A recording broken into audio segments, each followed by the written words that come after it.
What's up, guys? Zeus here, back with another video. Quick reminder, if you do like what you're watching, don't forget to like, comment, and subscribe to the channel if you want to see more of me and my content. And this is going to be the 2024 official spawn guide made by me.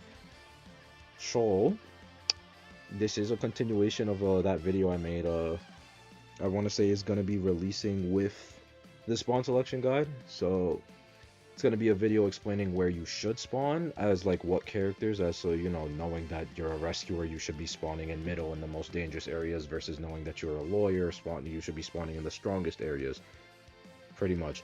This is going to be teaching of just where you should generally spawn, pretty much. Like this is just going to be teaching you where you should generally spawn as characters. I'm gonna be going through every single map. I'm gonna be explaining, and then after I explain general spawns for survivors, I'm going to go then explain hunter spawns, and then after that I'm going to explain survivor rotations per spawn. So I'm going to run that back again.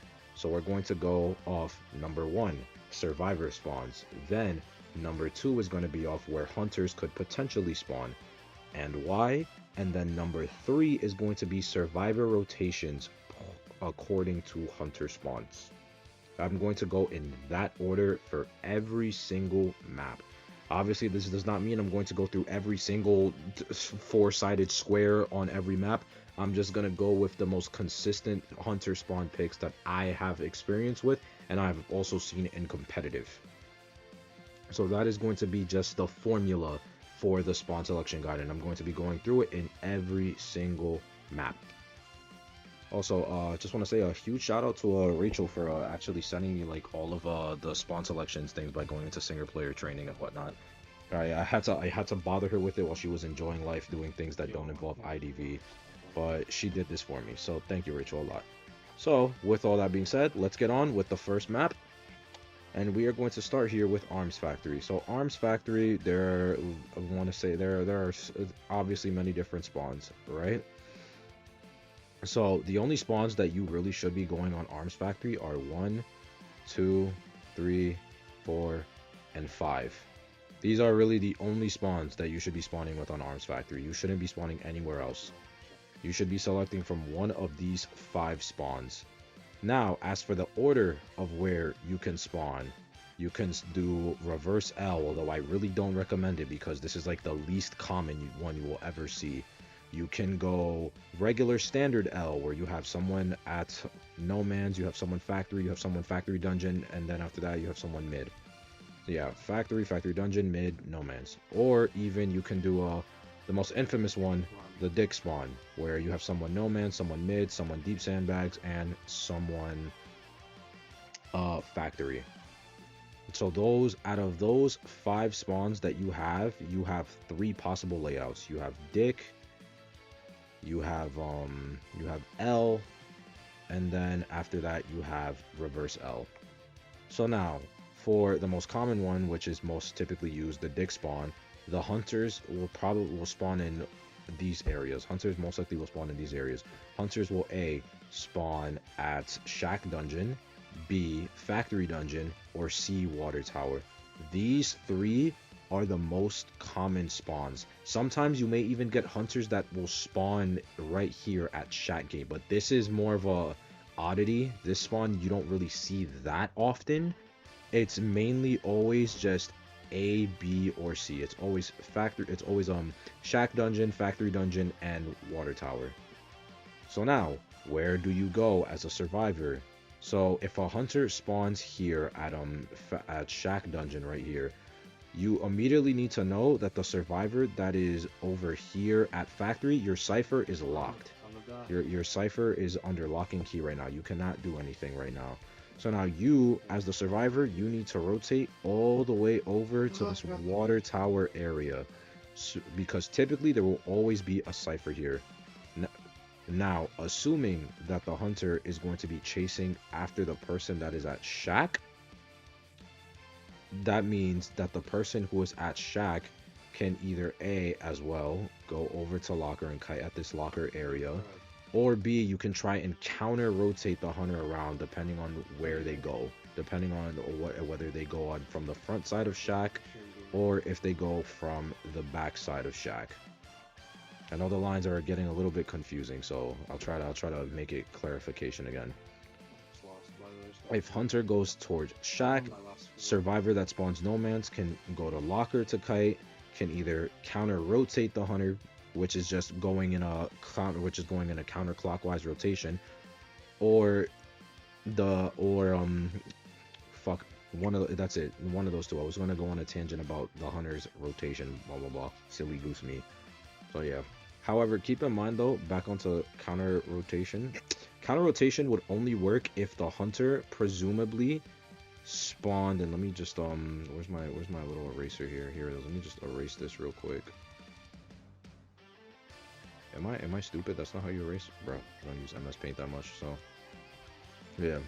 That's only this is a counter rotation. This counter rotation specifically, where you go back here, bro. It's green. Pretty standard. Where you spawn here will only work assuming that the hunter goes down here. Bro, I want to brush. What is this? Assuming that the hunter goes down this way to the front side of shack, then you can do a count. Then you, as a survivor that spawns nomads, can do a counter rotation back in to confuse the hunter. However, if the hunter does not do that and the hunter decides to come from behind shack right to where you are as the survivor, then you as the survivor, you need to rotate over here. Now, another rotation that you can possibly do is if the hunter still spawns at shack dungeon, you as a survivor, if the person at sandbags does not have anything and you know that the person at no man's is going to be getting chased, so let's say once again hunter goes straight for the person no man's, you can actually end up just, especially if there's a double sandbag cipher, the person at factory can just decode the double sandbags and you can have two people. So the person at factory can run all the way to sandbags, decode this cipher, while the person that is over here at sandbags, if there's double sandbag, can decode the deep sandbag cipher, or can actually just go all the way to shack to then decode that cipher. Let me just adjust that real quick. And go all the way to shack to just decode that cipher. So you see how we're like moving right now in a clockwise motion, where we have survivor A rotating here, we have survivor B rotating here, and we have survivor C rotating around. This is what rotation is. It's just literally moving in one giant circle.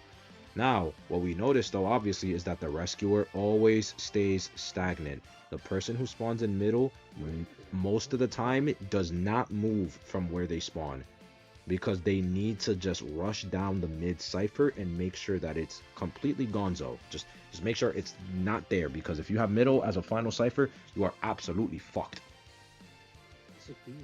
So this is your other ideal rotation if you're using, you know, penis spawn and the hunter decides to spawn over here at shack dungeon. These are really the only two spawns that can work. The only other thing I can just tell you right now is if the hunter decides to just make a straight beeline over towards factory, like your rescuer should tell you, hey, hunter's going factory, you can then just rotate. You can kite factory, and then once you're done kiting factory, you just need to rotate. You can just rotate out of factory to water tower and then make your way towards locker and just kite over here pretty much. And that's like a guaranteed like 60. That's a guaranteed 70. That's unironically a guaranteed 70.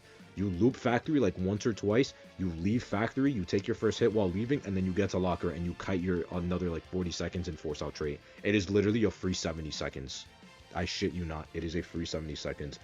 Assuming that the hunter just decides to straight beeline factory. That's all you need to do. You loop factory for a little bit, and then after that, you just run all the way to locker, and that's it. That's all you do if the hunter decides to just straight beeline. Now for spawn number 2, if the hunter decides to finish the penis spawn and, you know, decides to just spawn right here at our factory dungeon, there's two ways that the hunter can go. The hunter is either A, going to just go straight for the person at factory, or go for the person at sandbags. 9 times out of 10, they spawn here, they're chasing the person at factory, which means no one else really needs to move.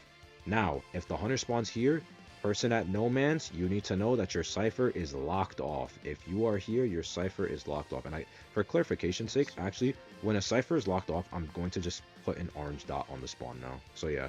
So when there's an orange dot, wherever the hunter spawns, you should know that that cipher is always going to be locked. So that means now the person at no man's, you should always be going towards shack. You are never going towards locker. I'm going to put, yeah, I'm going, you are never going towards locker. You never run here. Never in your life do you run here. Now, the reason you are never running here is simply because if your person who is getting chased right now at factory has to leave factory because they took a hit now, and for fuck's sake, basements in factory, they're gonna have to transition all the way over here. And guess what's gonna happen? If you decide to go towards locker, you're gonna be there. So what ends up happening? We end up kiting on ciphers, and that is not what we want to do. So if the hunter decides to spawn here at factory dungeon, and your cipher at no man's, which will always guaranteed be locked, you should always be rotating from no man's to shack. You should never be rotating from no man's to locker, because the person who's taking kite at factory will end up 9 times out of 10 rotating over towards locker, because they don't want to go to middle to interrupt the rescuer cipher, and they're not going to make sandbags. It's too much. They can't cover enough distance like that. They will always 9 times out of 10 have to rotate towards locker. So you never want to rotate at locker to decode if you are at no man's and the hunter spawns factory dungeon with your cipher being locked. You just always go to shack and you decode the shack cipher. Maximum efficiency. Now let's go on for number 3. You have if the hunter decides to spawn at water tower. Now, if the hunter spawns water tower, the cipher that is going to be locked off is going to be the sandbag cipher. Sandbag cipher will always be locked. Now, there is chances where sometimes there is double sandbag cipher, where we have one deep sandbag and we have one at sandbag. If there is only one sandbag cipher, the sandbag cipher will be locked, the one that's like closer towards factory dungeon. However, if there is double sandbags, the deep sandbag cipher will be the one that is going to be locked. So if there's only one sandbag cipher, what you end up doing as the survivor that spawns sandbags, you are going to just again rotate towards shack. You are going to just go to shack and decode the shack cipher. If there is double sandbag cipher, you just stay at sandbags and decode that sandbag cipher, and that is it.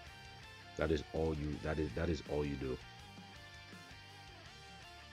Now, for our person that is going to be taking a kite, if the hunter is spawning water tower, the hunter is either going to A, go to no man's, or B, go towards factory. There's the smidge chance that they go to mid to chase the rescuer, but that's again an oddity, so I'm not going to cover it. But just brief showcase is just literally, if you are the rescuer and you're getting chased in mid, you just go to shack, because shack will be free and our no man and our person decoding at no man's will be at no man's. So if you're a rescuer, you get chased, you just go to shack for arms factory. That's it. That's all you end up doing. So now for scenario A, where you end up chasing, where the person at factory ends up getting chased by the hunter, you have 2 options here. You can either A, loop factory and then beeline your way all the way to sandbags, assuming that the sandbag cipher is done, close to done. However, doing this, you have to keep in mind that you will be kiting on the cipher and making it a little bit more dangerous for the person decoding that cipher. There's no way to get around it. You will have to just kite on that cipher for a tad bit if you are going to stay alive. Or B, you can loop factory, run over to the middle pallets, and then after that burn a middle pallet or 2, and then keep the kite going and make your way to shack. Again, you're gonna be kiting on the rescuer cipher for a little bit. You're not staying there to loop the pallets, you're just using the area to transition to another area. You're pretty much exiting factory to then go to mid, drop a pallet, and then keep it pushing to shack. That is all you are doing. You're not doing anything else. You're not staying there to loop. You're not doing any other extracurricular shit. You're just going to mid, drop a pallet if you have to, keep it pushing to shack. That's all you're doing. You're not doing anything else aside from that.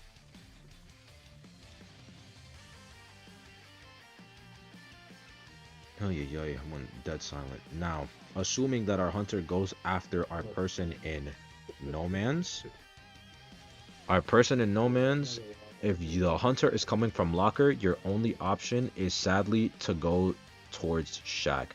Again, there is the chance where you can maybe counter rotate the hunter through the back ends of the map and go into locker, but that's still a very risky play. I would only suggest doing this if you are in a 4-man VC where you all can like communicate where the hunter is going. Other than that, you as the person spawning in no man's, you are always going to be going over here towards this shack area. You're never not gonna go to shack. It's the easiest place to go to. It wastes the most amount of time for the hunter, and if the hunter is coming to you, that means now you have survivor A, B, and C decoding freely, and you can just keep the hunter on that side of the map. Those are the main baseline rotations for Arms Factory, depending on the spawns that you have. Okay, here we on to our next map. We have Chinatown right here. So Chinatown is one of the more popular competitively based maps. But like I said, for Arms Factory, this is going to be mainly catered towards rank. This is not towards comp. The reason why this is not towards comp is because comp spawns are literally completely different. They are all super hyper dependent based on what the hunter plays and how you feel you can personally rotate and counter that hunter as a competitive team. So this is purely for rank when you don't know what the hell the hunter is, and this is just, you know, general basis of spawn, so you can have at least have some kind of good formation against any hunter. So typical Chinatown spawns go as follow. You can spawn here. Of course, there's mid, tunnel, hotel, umbrella, and restaurant. There's actually like a lot of flexibility with Chinatown spawns.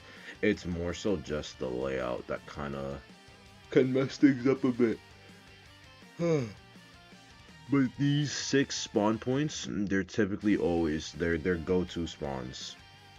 As for specific kinds of layouts, you can always go 1 connected, 1 middle, 1 umbrella, 1 tunnel. You can also do the same thing, these 3 down here, 1 connected, 1 middle, 1 tunnel, and then 1 restaurant. You can then do 1 connected, 1 middle, 1 umbrella, and then 1 hotel. So the spawns are very formulaic. They're very linear. Like, you're pretty much borderline. The middle column is always going to be taken. Middle column will always be taken by the spawns, like always. Now we're gonna see. Let's take it from the top. So we have 1 here at tunnel. Let's go to red. So potential hunter spawns for the spawns go as the following. There's here, here, here, and here, which is, you know. So these are the 4 for this specific layout. There are 4 potential hunter spawns for where the hunter can spawn. So now we're gonna go with the most obvious one, hotel. Hunter spawn hotel, cut off the back connected cipher, trying to potentially force a survivor to rotate inward, so that way they have an easy time to swap targets. Now, if you are the person that is decoding here at connected, if there is no connected cipher like over here, then that means that this cipher right here will always be locked. Back of connected will always be locked because 9 times out of 10 there's always a back of connected cipher.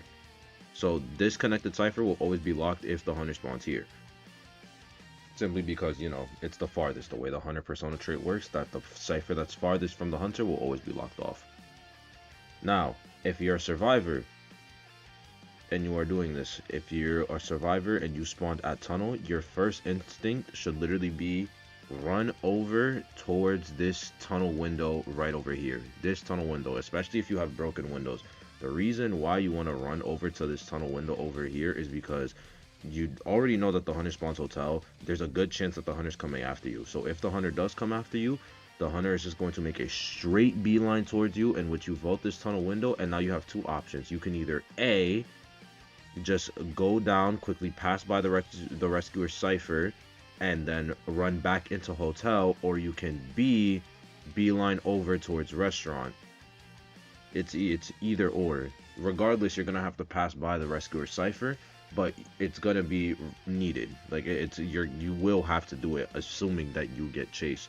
Now, granted, this is especially good. This is really only feasible like to a very high extent if you have broken windows. If you have flywheel, it still can work, but preferably it is better with broken windows, simply because the speed boost does help you carry and just like keep more distance away from the hunter, which minimizes the chance of them catching up with their ability or using their ability to CC you and stop you in your tracks. Now, if you're the person that spawned mid, you are never moving. You're pretty much never moving. The only time you're moving is that if there's no cipher here in middle and you need to come to like the cipher that spawns right around here. That's really the only time you should be moving. Other than that, you typically are not moving from middle. Now, for the person that spawns at Umbrella Gate, there's a chance that the hunter does decide to go towards you. So what you do instead is that you actually just run down through here and loop back towards this window, and then you can head towards restaurant and decode back of restaurant. Or if there is a mid cipher, then you can also just decode the cipher that would be spawning like right around this area over here. Granted, that's if there's double mid. Other than that, typically you make your way, you vault this window or just go around through the pallet, and then you end up back of restaurant to just decode the cipher that's over here. That's typically how it goes. So it's just one bay loop, blah blah blah, and then boom, you get to a cipher. And then that's what you do. Now, if you're getting chased, you pretty much do the exact same loop, except instead of obviously, you know, beelining towards a cipher slash restaurant, pretty much, you're gonna you can either also run past and again pass through the rest of your cipher, marathon the building, and just go like literally in one big circle to then enter hotel. Like that also works. Like you can just marathon this ginormous ass fucking building and then head back into hotel to fuck up with the hunter, because now then what, the hunter is going to be scared of the kiter going to hotel, and then they have to choose to chase the rescuer in middle or have to waste even more time going to connected. Really speaking, the people that spawn connected and the people that spawn middle, you're never moving from the spawn. It's only these two people that are rotating. Nobody else is rotating from the spawn. The only time the person from connected is rotating is if they spawn like closer towards back of connected, and then back of connected cipher gets locked, which it always will be, in which you just need to move towards the front side of connected where the lanterns are. But other than that, connected and middle should never really be moving unless their cipher is locked. Okay, next spawn. So now we're just gonna keep the hotel train going. So now we have this spawn right here. Oh wait, no, I didn't. I'm a silly Billy, guys. I'm a silly goose. Forgot to go through all of them. I'm a silly goose. In case the hunter spawns here now. Now, if the hunter spawns right here, and yeah, guys, I know it's a lot. Like the only time the hunter, pretty much the hunter never spawns here. The hunter can literally spawn anywhere else. The hunter never spawns here. So now, in the case that the hunter decides to spawn at what we'll call flower pot because of just this ginormous bunch of flowers. Excuse me. If you are the survivor that is spawned at tunnel, pretty much you just run to hotel. I think that's pretty self-explanatory. You just straight run to hotel. There's no need to try and like counter rotate back here. You just run to hotel. Like it's broken, you just run to hotel, and that's it. Now, if you're the survivor at connected and the hunter decides to go towards you, you just run into connected. Self-explanatory. You just run into connected and loop connected. Now, when you're done looping connected, you can actually then make your way also towards restaurant, which is really good. So you can kind of like waste like maybe 60 seconds here in connected. When you're done with connected, you can just leave, you take your hit, and then after that, you go over towards restaurant. Boom, it's a free like 70-second, 80-second kite. Like it's really good that these areas are like really close to each other, because it makes kiting here like relatively easy. For the most part, depending on the hunter that you're facing, as long as the hunter that you're facing isn't a fuck ass. Now, for my people that spawn middle, there's a chance that maybe the hunter comes towards you, but if that's the case, you always can just beeline towards the back of restaurant, like right over here. So that way then you're not going to the person who's at umbrella gate and you're not running into the person that's in tunnel. This also drives the hunter farthest away from everyone and keeps them on the opposite side of the map while the ciphers are going. So typically you're always just gonna come over towards this restaurant area from like this side of World Tree. As for the cipher that will be locked, the cipher that will be locked more often than not would be, whoa, I just zoomed that in, my fault. Would more often than not be this cipher right here, back at restaurant. The reason why this cipher would be, no, it's right, it's not in that layout, it's right here, this cipher right here. It's like really close to the border of restaurant, but you know, it counts off.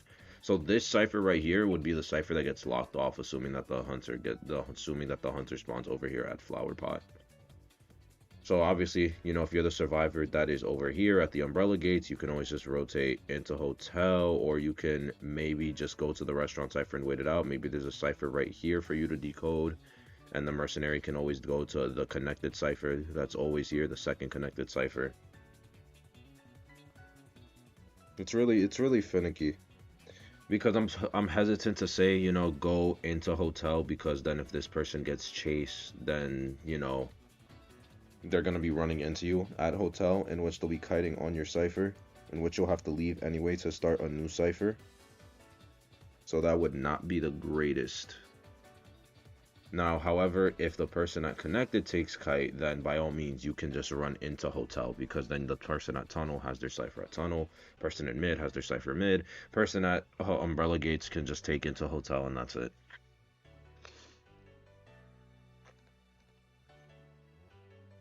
Now, if the hunter decides to spawn at connected, there's really only one chase target here when the hunter decides to spawn connected, but more often than not, I think we can all know that the cipher that will be getting locked off is the cipher over here at hotel. Hotel cipher will be the cipher to get locked off. So, the most common routes for the hunter is just typically go after the person that's at connected. It's why personally I don't really like this spawn, but it does cut off hotel, which is like, sure, I guess. But you're really only restricted to one target, because your other two targets are on the other side of the map and you're blocked off by the rescuer, and then there's only one chase target over here. So the hunter more often than not will always be aligned towards the person that's at connected. So to the person that's at connected, I suggest, if you have like a broken ass ability or something, like a patient or something, you don't even need to come over to tunnel. If you know the hunter's on you, you just marathon this building right back around to connected. That's literally all you do. You literally just go and then you're just back at connected again. You just run in a massive circle, because the hunter is going to still have to chase you, or what, they're going to chase the fucking rescuer in mid. Now granted, when you do this, there's a chance they'll probably just, so there is a chance that the hunter might just swap targets from you and just decide to pass through the rescuer cipher to harass you, and then maybe come to the person that spawned at umbrellas.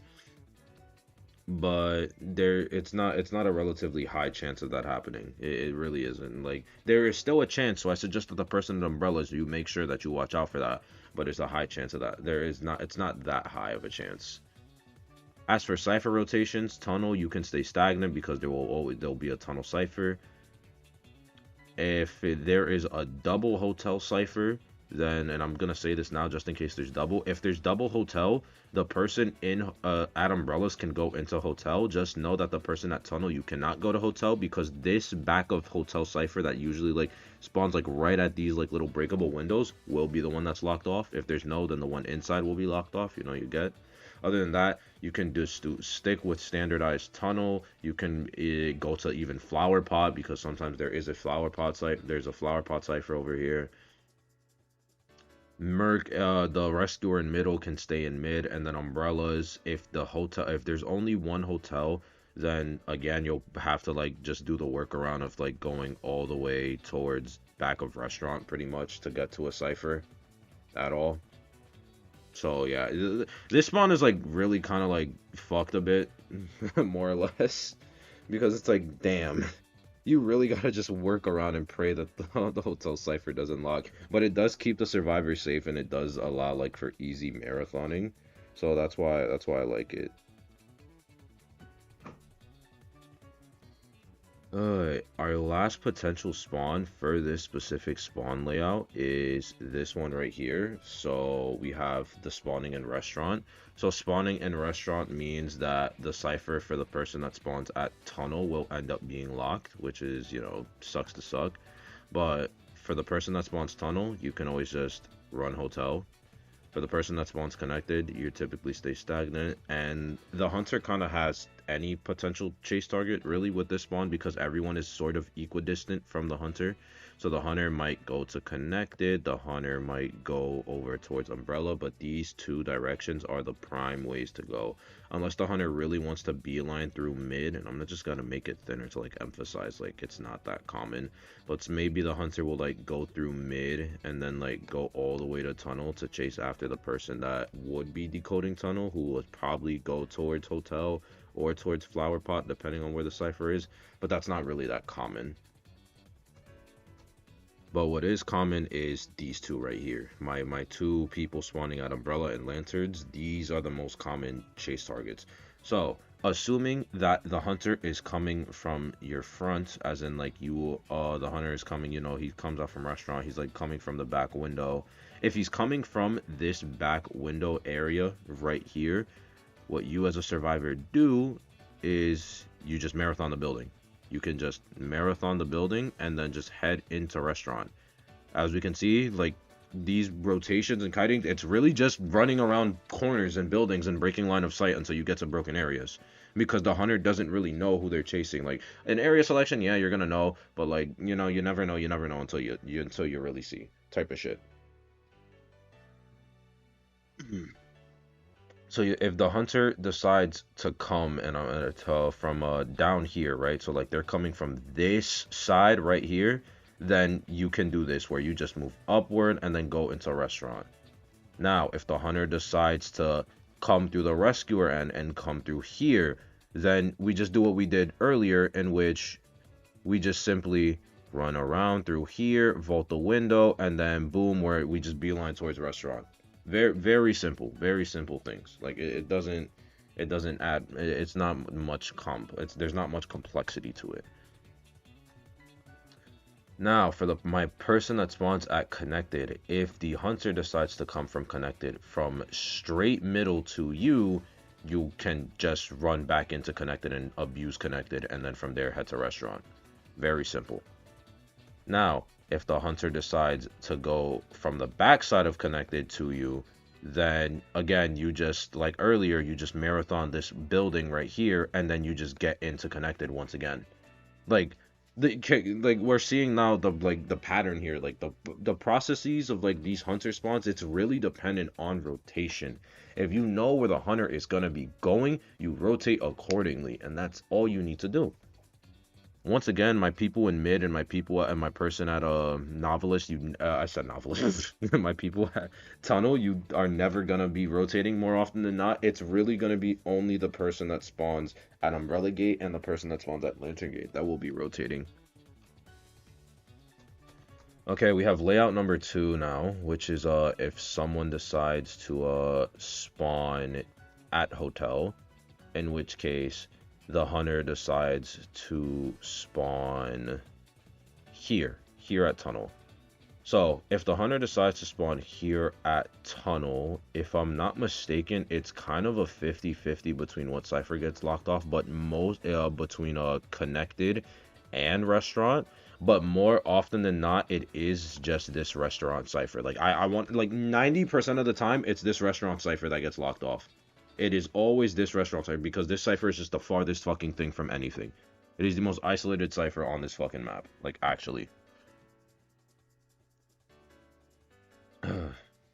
So now, the hunter spawns here. If the hunter decides to spawn here, they're really only going for the person in hotel, in which you just loop and abuse hotel. That's really it. Let me just remove that, yeah. You just loop and abuse hotel. Like, this is what 99% of hunters do. If you're my person over here just for rotation sake, because I don't want this person in umbrella coming over here into hotel. If you're my person at umbrellas, I really hate to tell you this, but you kind of are fucked with this layout, which is why I don't really like this layout, but it can work. I don't really like this layout. What you guys can communicate is maybe you leave the middle cipher to the person that spawned at umbrellas, and then you have the rescuer go towards like tunnel or something where the hunter just spawned. Now, it is a little risky, but with oh shit, my mic just fell. But with cipher layouts and how they turned out, the person that spawns at Umbrella Gate does not have the option of going towards back of restaurant to decode. So more often than not, they will have to decode one of the middle ciphers, unless you, as the person that spawned here, are okay with, you know, going all the way to tunnel to decode, or go making your way all the way to fucking connected if there is like a back of connected cipher along with a connected cipher, you know? Or even like going towards past restaurant or something and going to like walls to decode. Like like you see how there's too much going on here. Like it's way more simplified. It's just person at umbrella take the rescue cipher at that point. Rescuer can always just like start a new one, or if you want to, you can always just come over towards tunnel where the hunter spawned. It's a bit risky, but you gotta like take the risk sometimes to be able to start promoting the cipher rush. You gotta be able to do that. It's just like this like it's for this reason that I don't really like this layout that much, because the person that spawns here just the cipher rotation just gets fucked, and it's like you don't really want to take a rescuer cipher, but you feel like you're kind of forced to. It's really fucked. So like I really don't recommend this rotation on this spawn point unless you're like in a four-man VC. Like you can use it, but unless you're in a four-man VC in ranked, I don't recommend using the spawn point, because like the person that spawns umbrellas just really gets hard fucked over.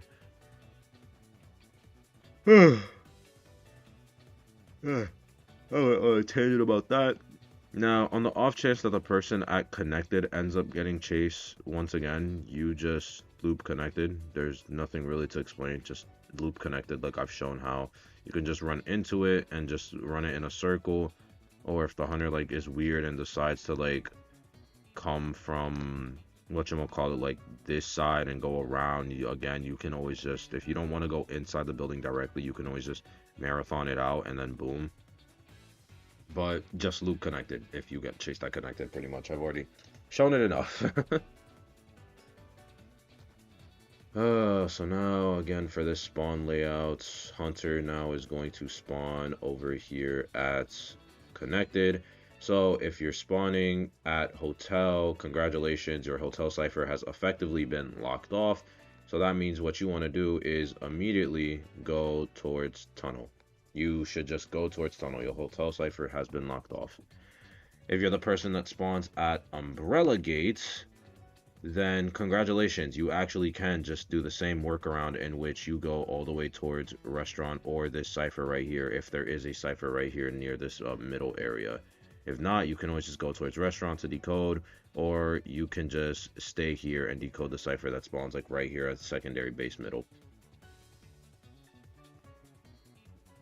Now, as for kiting wise, now again, we already went over this. Hunter is more often than not just coming over to chase the person at connected, in which person at connected, just do this, just marathon it out. You see them coming after you, running it, like literally just run in a U formation, and that's it, and now you're back in. There's really more, there's really nothing else to it.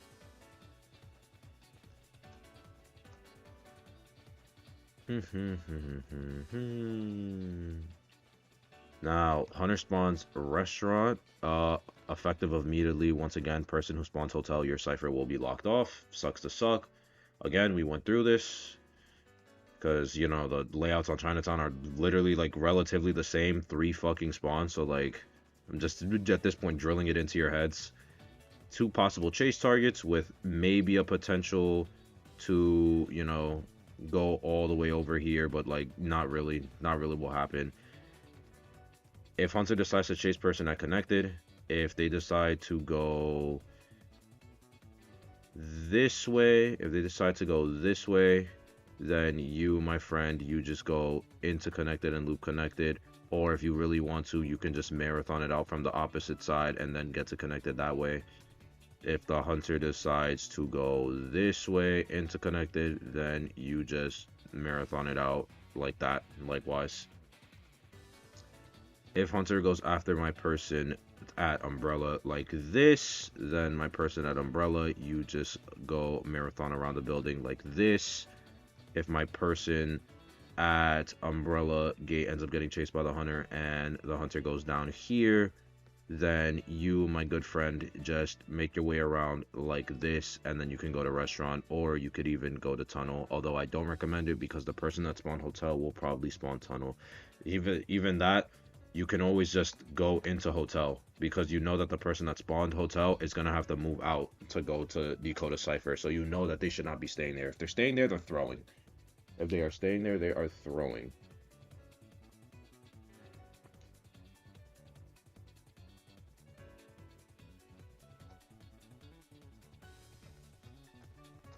Ay, ay, ay. Sorry, I went quiet there. Just shit is horrid, bro. What was the next one? Was it restaurant? Yeah, it was restaurant. No, I already did that. Oh, it was in case of this spawn. This spawn is interesting. This spawn, it's like, it's really weird because, like, if the hunter decides to spawn here, the cipher that's gonna get locked off is this. It's not even gonna benefit the hunter. So, like, if you're doing this layout, pretty much, you would never expect the hunter to spawn here, but it's still a possibility for the hunter to spawn there. It's really not that great, bro. It's not a good spawn on the hunter wise. The only real target you have is just to chase after the person that spawns over at connected, unless you really want to make your way all the way down to the person at hotel. Like, it's really, this spawn is like, for this specific layout, that spawn is just not that good. But for, you know, for the sake of going through everything, if the hunter spawns here, person at connected, you loop connected. Person that spawns restaurant, you can you're kind of fucked again on the cipher, like, to be honest, because your cipher at restaurants and sports and shop will be locked off, and the person in hotel will be decoding in hotel. So it's another case of you kind of like gotta run all the way towards like restaurant again, like towards the back of restaurant, because there is a cipher that occasionally spawns here, or if it's double connected, do the connecteds, maybe. But it's a really fucked spawn for you. Like, you gotta know the cipher layouts for this one. So let's say the person that is at connected takes chase and they're now doing connected. You can always just go towards the same connected cipher that they were gonna go for. That's the easiest way I would go about it. You could do about it like we did earlier, where you just take the rescuer cipher and the rescuer go starts another cipher instead. But again, don't really recommend that because you don't want to boot the rescuer off his cipher, because the rescuer cipher is the most important cipher to get done since he decodes the slowest. Now, on the off chance that my person at a hotel takes chase, just loop hotel. Literally it, just loop hotel. Like, there's nothing else to explain, just loop hotel. So now, for this layout right here, it's pretty much the exact opposite of the tunnel spawn. Like, and I say opposite as in, like, because it's literally just as if you put it in front of a mirror. Same 3 middle spawns along with the spawn right here. As we can see, spawning is very simple. Spawning is actually, like, very simplistic. Very, very, very simple. So, hunter spawns here. Cipher that will be getting locked off is hotel. So, 2 people that probably get chased are my person at the lanterns and my person that actually went into restaurant. If you are my person that went into restaurant, you can, again, just marathon this building. You spawn inside, let's say you spawn inside the restaurant, you can just either A, come over here, vault the window right there. That's if you have broken windows. I suggest if you're doing that, you should have broken windows, because broken windows, you do just get more benefit out of doing this. And then after that, you can just come over here if you want to. If you have the distance, you can drop this pallet and then vault it, and then take another speed boost, and then just break line of sight, and then come in through the back of connected right there. Like, it's very simple. Or you can also just run straight out and then loop back around, come over to these walls areas over here, and then vault the window, and then boom, you get back into connected that way. Or you can just do the exact same loop, vault window, and then just go back into restaurant and do it all over again. And the hunter really only has two ways of coming around. The hunter really only can come from either the front side of connected, in which they like come from this entrance of restaurant, or the back side of connected, in which they come in from this side of restaurant, or just the window in general. But they only have two entrance points. So if you see them coming from the right side, you can do the left side. If you see them coming from the left side, you can do the right side. Very, very simple. My person at tunnel, not tunnel, my person at connected over here, literally the exact same thing, except you have more flexibility now. If you don't want to do the standard, marathon around the building, you can instead go to the tunnel window this time and then just go to tunnel, and if you want to, even push all the way for hotel, depending on the character that you're playing, assuming you're playing a character that has decent kiting ability and transition ability. You can't do all that. If you really don't want to loop the building that hard, like if you don't want to do the marathon around the building, you just come over here and that's it. Boom. Like, very simple. The only thing I suggest stay wary about is the fact that, once again, my person at umbrellas, you get fucked. Like, you really get fucked at my person at umbrellas. For my person at umbrellas, for your cipher rotation, assuming that the person at connected is taking chase, restaurant cipher will be taken, mid cipher will be taken. Your best bet, honestly, is probably just to wait out the cipher. Not gonna lie. Literally, your best bet is probably to wait out the cipher. You just have to suck up the 40 seconds. If you don't want to do that, spend 20 of those 40 seconds going to tunnel and just decode tunnel. If you don't want to wait out the 40. If my person at restaurant ends up taking kite, then it's pretty much the same thing. If they go back over towards connected, you can potentially risk doing, this restaurant cipher over here. But I would suggest either just wait out the cipher at hotel or just suck up the 20 seconds and go to tunnel. Like, this is like not really that good of an idea because you're risking your safety going to where a person is kiting to decode. Sucks to suck for my Umbrella Gate people, bro. Really sucks to suck for my people at Umbrella Gate.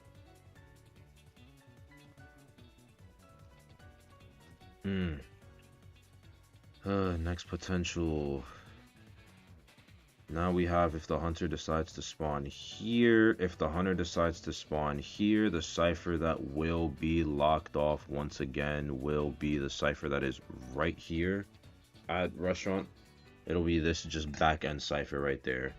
Just the one that's far. Actually, wait, no. Would this one be? I think it would be this one, actually. It is a bit farther. Okay, I don't remember off the top of my head, but it's one of these two ciphers that gets locked off. One of these two ciphers will be the ones to get locked off. I don't remember off the exact top of my head. Apologies for that. I should probably refresh that. If editing me wants to just clarify that, then yeah, I will be. I'll make sure to add that in like an editor's note. But yes, this cipher right here, it's one of these two ciphers that will get locked off, assuming the hunter spawns here. So the people that are most likely to get chased being the person that spawns, again, we've already gone through this, person that spawns connected, person that spawns umbrella. It's just the reverse of what we did earlier. It's literally just these two people are most likely to get chased. For rotation's sake, if you're the person that spawns connected, at restaurant, if one of these two ciphers are locked, you just go to the other.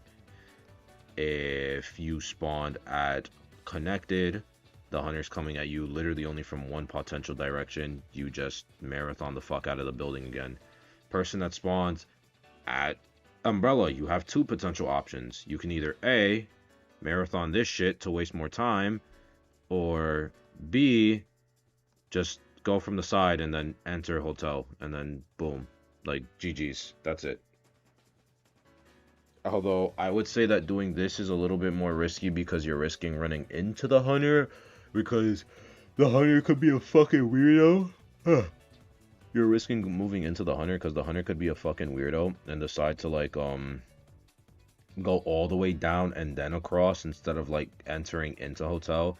So I would like suggest maybe just play it safe and just rotate around this entire building and then make your way into hotel like that. It wastes more time like that as well.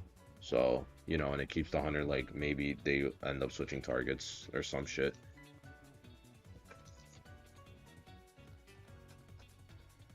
Now, in case the hunter decides to spawn flower pot, there's really only one potential chase target here, and this is the cipher that gets locked off indefinitely, without a shadow of a doubt.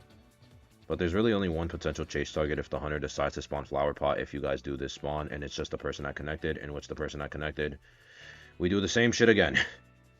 Just that. We just do the same shit. Like, very, very formulaic, very simplistic.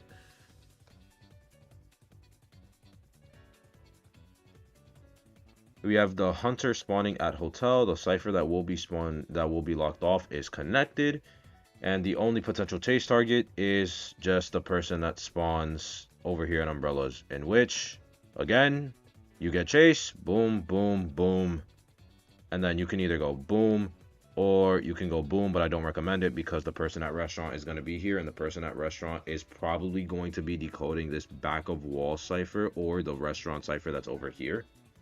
So I do not recommend doing that. I'll probably just put this in yellow actually, yeah. I do not really recommend doing this, as this one prones more risk because the person that's at restaurant will be either doing this cipher over here or this cipher over here. So you are risking things a little. I suggest we just stick to just like that. And then boom, you get into restaurant and you get back into hotel once again. Is there a layout that I'm missing? Where is it? I did this one. I did the L. Oh. The last one that I'm missing is this one right here. Someone restaurant, someone tunnel. So now, the hunter decides to spawn here. Our cipher that gets locked off is here. Our most potential chase target is you. Now, this really, again, it's literally back to like when it's literally the same thing of when the person was spawning at a tunnel and there was someone umbrella gate. Run to tunnel window. You either A, go here, or B, come down here. Although, again, I don't suggest for this case going over here, simply because the person at restaurant will be decoding like either this restaurant cipher over here, or they'll be decoding over here. So I really suggest that more often than not, you should just take the marathon and take it back into the hotel. If you want to do this to like maybe just pass by real quick or something, because who knows, maybe basements and hotel or something, then sure. But more often than not, just run to tunnel window, boom, boom. That's how it's done. Very, very, very, very simplistic. Very, very simple.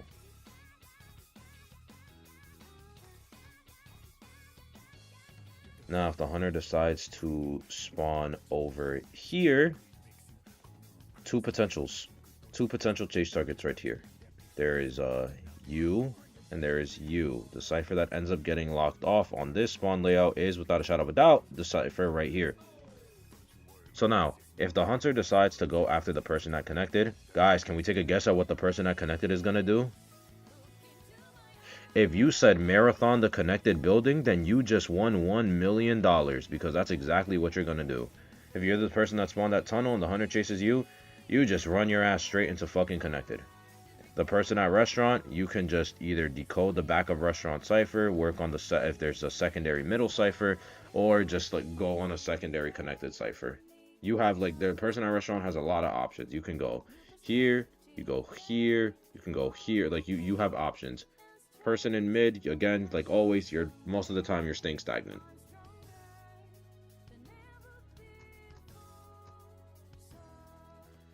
If the hunter decides to spawn at connected, yeah, if the hunter decides to spawn connected, well then, without a shadow of a doubt, I think we can all agree that the cipher that gets locked off is hotel. In which my person at tunnel, you just stay tunnel and decode. The two potential chase targets are just the person at connected and person at restaurant.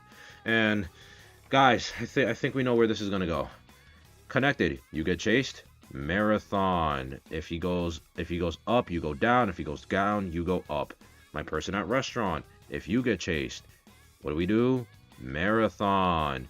If he goes right, you go, yeah, I mean, if he goes left, you go right. If he goes right, you go left and make your way all the way back around. Very, very simple. Very, very simple.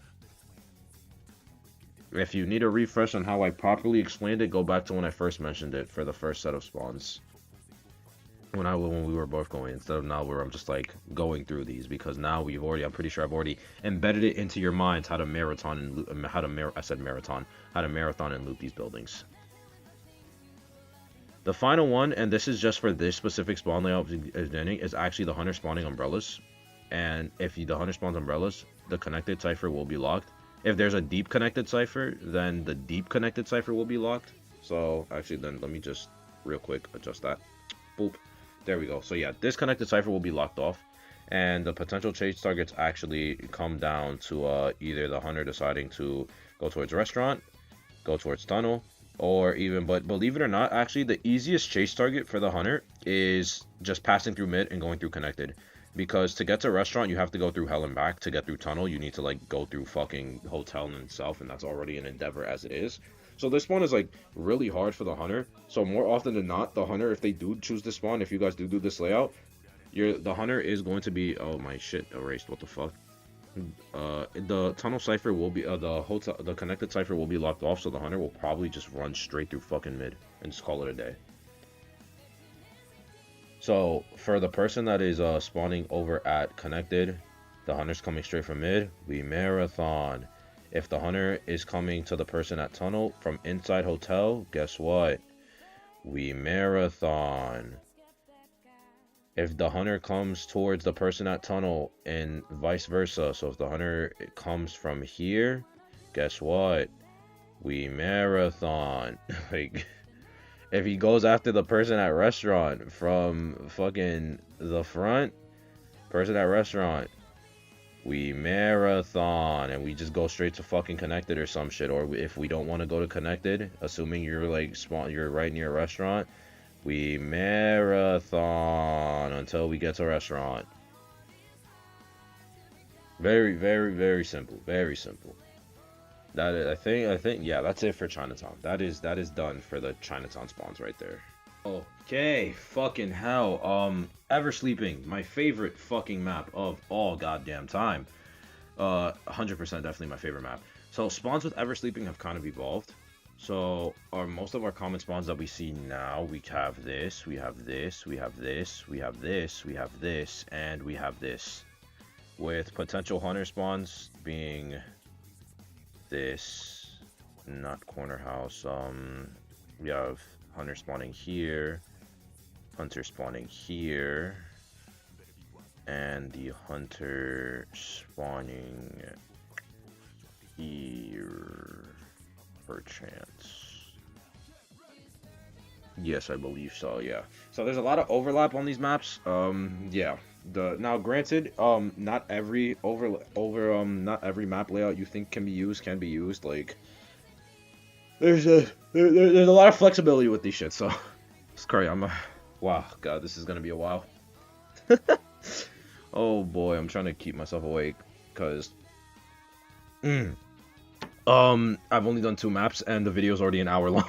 So yeah, I'm gonna try and maybe speed blitz through it more often than not. So let's get through. Okay, our most common spawn for Eversleeping, we have 1 at Dancing Geisha, 1 mid, 1 cabin, 1 2-story middle. Hunter can spawn here, hunter can spawn here, hunter can spawn here. So hunter spawns at Graveyard Dungeon. 2 potential chase targets. Our 2 potential targets are the person that is at 2-story middle and the person that is over here at Dancing Geisha. The cipher that ends up being locked off is the one that's over here at cabin. This cipher will be locked off 99.9999999% of the damn time. So now, if you are our person that is spawning cabin and your cabin cipher does unfortunately get locked off, you just gotta suck it up and go to island. Don't know how to tell you, just you gotta deal with it, go to island. Now, if our person that is at Dancing Geisha gets kite, corner house. Your answer is corner house. That's literally it. You just run to corner house. There's no thought about it. You just run corner house. There's no explanation needed. Corner house is broken. Now, if you are a person at 2-story middle and you are getting chased, depending on where you spawn at 2-story middle, so like let's say for argument's sake you're spawning like closer towards this, like on the graveyard tracks end of 2-story middle, you can either A, go down towards 11, what we call this area, and then pass by island and then marathon back around to head into 2-story middle. But that's if you're spawning like closer to the graveyard wall, like for a 2-story middle spawn. Now, if you just spawn like at the 2-story middle and you're gonna get chased, you can really just go up 2-story middle and then that's it. If need be, drop down. Then after that, you come to these pallets, go to 11, or you can just straight vault the window. Again, works best if you have broken windows, and just beeline towards graveyard. Very simple. Person at middle is almost always staying still, so pretty standard, pretty standard shit. If our hunter decides to spawn here, the cipher that will be getting locked off is corner house, meaning that if our person at Dancing Geisha cannot go to corner house, you will have to go towards graveyard dungeon to be able to decode, or decode a cipher that even spawns just right here, because there is a chance for a cipher layout spawn. So if corner house is locked, you can go to this cipher right here, or you can go to dancing, or you can go to graveyard. Now, for our kite options, the two people that are most likely to get kite are the one at cabin and the one that obviously spawned here at 2-story middle. Cabin is the most likely, like the literal most likely to get spawned. So yeah, to get kite. So now, if you spawn if you're spawning 2-story middle and the hunter's coming at you, graveyard. But that's if it's plausible. If you spawn 2-story middle, but you're like on the inside of 2-story middle, it is not plausible for you to push graveyard if the hunter comes at you. The only way it's possible to push graveyard and the hunter comes at you if you spawn like on the inside is if the hunter decides to be a weirdo and like fake chase the hunter at cabin, the survivor at cabin, but then immediately cut through middle. That's the only time where you can push towards graveyard if you spawn on the inner parts of the 2-story middle spawn. Other than that, if you do not, just push graveyard. Oh, just literally just push graveyard. It's so free. It's not even like a question. Now, if you're my person at cabin that gets chased, cabin is probably my favorite place to spawn on Eversleeping Town because there's so much potential with kiting routes. You spawn cabin, we do what we call cabin marathon. You go into the cabin pallet right here. You go in from here. You vault the window once you see the hunters at cabin. You loop back around. You come over here. You drop this pallet for future use. And then after that, you just, again, loop back around cabin. Literally all over again. Except now, you then come over here to this god pallet over here. You can either drop it or keep it. And then you can keep marathoning down through the alleyway over here. And then eventually make it to these 2 pallets over here. Make it to these 3 pallets over here. What we call S pallet, because it's kind of shaped like an S. The reason for doing all this, it's just it wastes fucking time. Like cabin loop is so fucking absurdly broken, it's not even funny.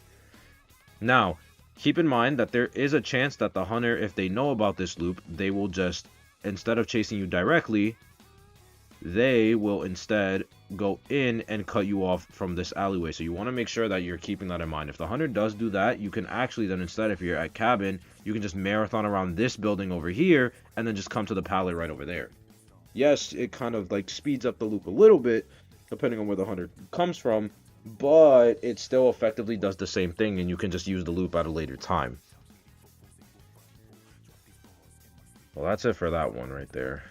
The final spawn for this layout would be if the hunter decides to spawn right here, in which our precious little graveyard cipher is going to be locked off. So the hunter has, technically speaking, 3 because they can go to mid, but like you know that the rescuer is going to be in mid more often than not.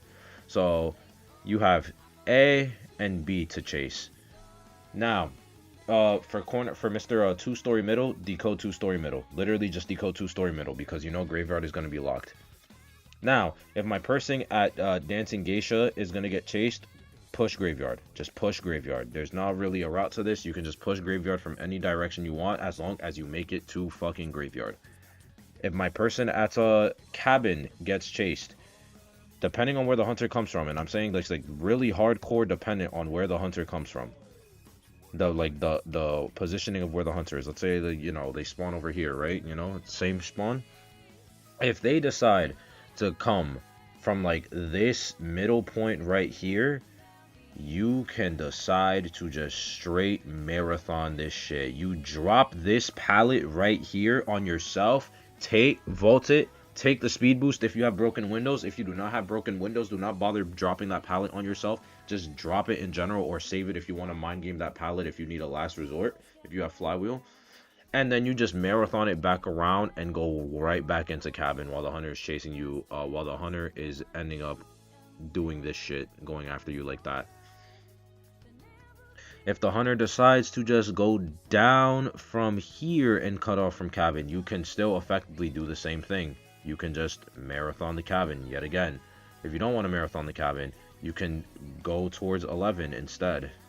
It works either way. Hold on. Sorry about that. I got a phone call. No, I'll probably just edit that out. What was my train of thought? Yeah, if you don't want to loop cabin, you can just go to 11, and then after that you can just come through this alleyway right here and then just make your way back. Like, if you really want to do that, you can waste more time doing that, I guess, but I really just recommend just marathon the cabin, bro. It's so broken. Just marathon cabin. Literally just marathon it. It's so broken. Next potential spawn layout we have, and this is honestly my personal favorite spawn layout for this, for Eversleeping. We have mid, we have cabin, we have middle 2, and we have graveyard. This is literally my favorite spawn for Eversleeping. I love this fucking spawn so much. Now, first most obvious spawn, this. So, person in mid, you don't need to worry about shit because there's no way the hunter is going to chase after you. If the hunter chases after you, then they're a little weirdo, but if they chase after you, you can just go over towards these pallets right here and then make your way to corner house. Boom. Just burn up these pallets if you want to, make your way to corner house, or you could like pseudo marathon cabin by just running over through the alleyway, coming to the pallet, and then loop back around all over again, and then from there make your way to corner house. It literally just buys time. But that's if the hunter decides to come and chase you. By the way, if hunter spawns here, the cipher that ends up getting locked off is island, which means my person at cabin, you will have to just decode cabin, which is fine for you because you're in a broken ass kiting area. Now, person that spawns graveyard dungeon, I think we all know where we're gonna go.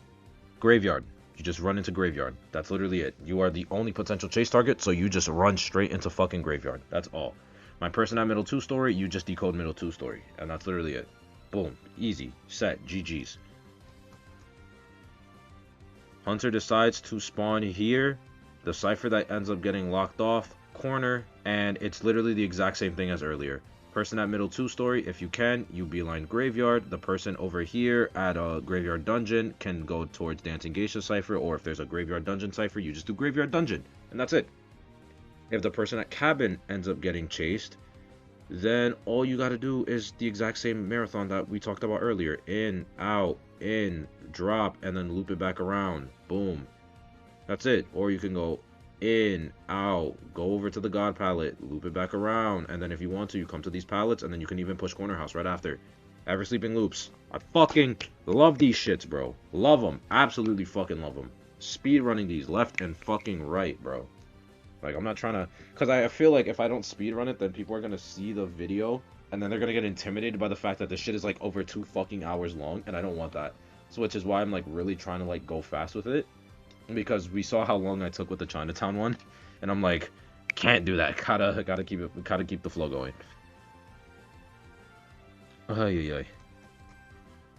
Next potentials, we have whatchamacallit. We have this spawn. We have someone here, and someone here. I don't like that that's not in the middle. There we go. This is our next potential spawn right here.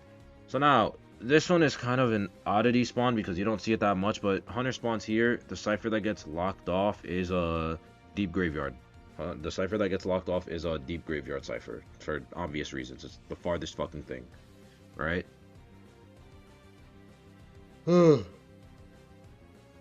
Yeah, potential chase targets go as follows. You have our person, honestly, person in mid, you actually are a potential chase target because the person that spawns over here is just too far for the hunter, and the person that's at middle 2-story has easy access to graveyard. So our real potential chase targets end up being the person in mid and the person that's at Dancing Geisha. Unironically, because like the hunter should already know that if you're spawned here, the second that this person gets heartbeat, they're just gonna immediately beeline towards graveyard. Like the hunter should know that. And if you come over here, the person that is spawning at a corner house gate, you should know that the person is just gonna immediately beeline corner house. The hunter knows this already, so you're like unironically with this spawn, rescuer and the person that spawns at Dancing Geisha, there's actually like you two are the most susceptible targets to chase, unless the hunter wants to deal with an easy fucking marathon, like a hardcore marathoner. So now, for my person that spawned in middle, which is my rescuer, so sadly, yeah, you will be kiting rescuer, which really sucks, for the most part. You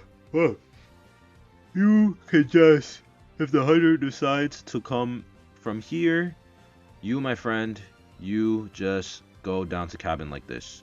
If the hunter decides to come down from here, then you can either A, go to middle 2-story, but I don't recommend it because the person in middle 2-story will be fucking decoding middle 2-story. So more often than not, you just, again, go to cabin. GG's. If you're a rescuer, you're never gonna have windows, never mind. Yeah, you just run towards cabin like this. That's literally it. GG's. Person that is at Dancing Geisha. Now, if you're at Dancing Geisha, you go corner house, and if the person at Dancing Geisha does have kite, then I need this to be known. If you are the person that spawns at the corner house gate, and you know, and your team tells you hunter is not chasing you, the hunter is like going to the person that spawns Dancing Geisha, you do not go corner house here. You instead are going to rotate down towards cabin to decode cabin, and the reason why is because we want corner house to be free, so that way then the person at corner house can kite free without any like concern at all, literally without any concern.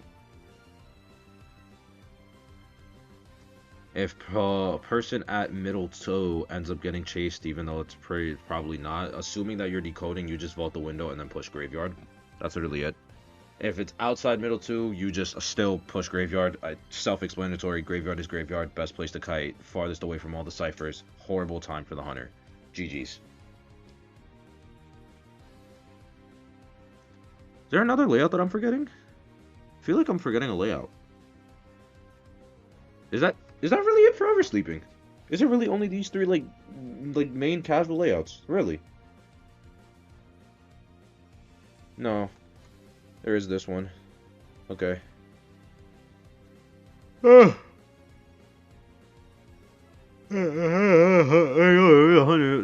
hunter spawn that I didn't do for this one. Right? Hold on. I'm gonna have to look back at the recording real quick. What the fuck? Okay, so after checking back the recording, because I apparently have the memory of a fucking goldfish, I realized that for this layout, I literally only did one hunter spawn. So yeah, there's still more. I'm an idiot. Yeah, I know. Why do you guys watch me? Okay, so now we have hunter spawning graveyard. So hunter spawns at graveyard dungeon. Person at Dancing Geisha, person at middle 2, you are susceptible to chase. And the cipher that will be getting locked off is, in fact, a cabin cipher. So, sucks to suck. So now, if person at Dancing Geisha gets chased, you know the drill. Go to corner house. Just go to corner house.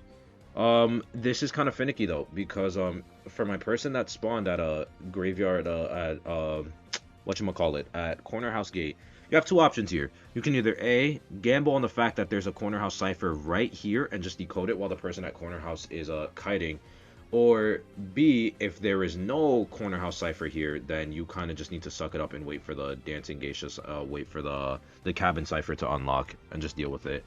Now, granted, sometimes there could be maybe a double cabin. Like, you know, maybe there is a double cabin, but that's not really that, you know, lore accurate. So, if there is no secondary corner house cipher, just go right back to cabin and just wait out the 40 seconds. Because decoding the cipher that's right here, like on the corner house stairs, is too risky if the person that got spawned at Dancing Geisha ends up taking the chase and goes to corner house. It's too risky for you, because the hunter it's just too easy for the hunter to swap targets if they're getting kited. Right? So do not, like, literally by all means do not do that.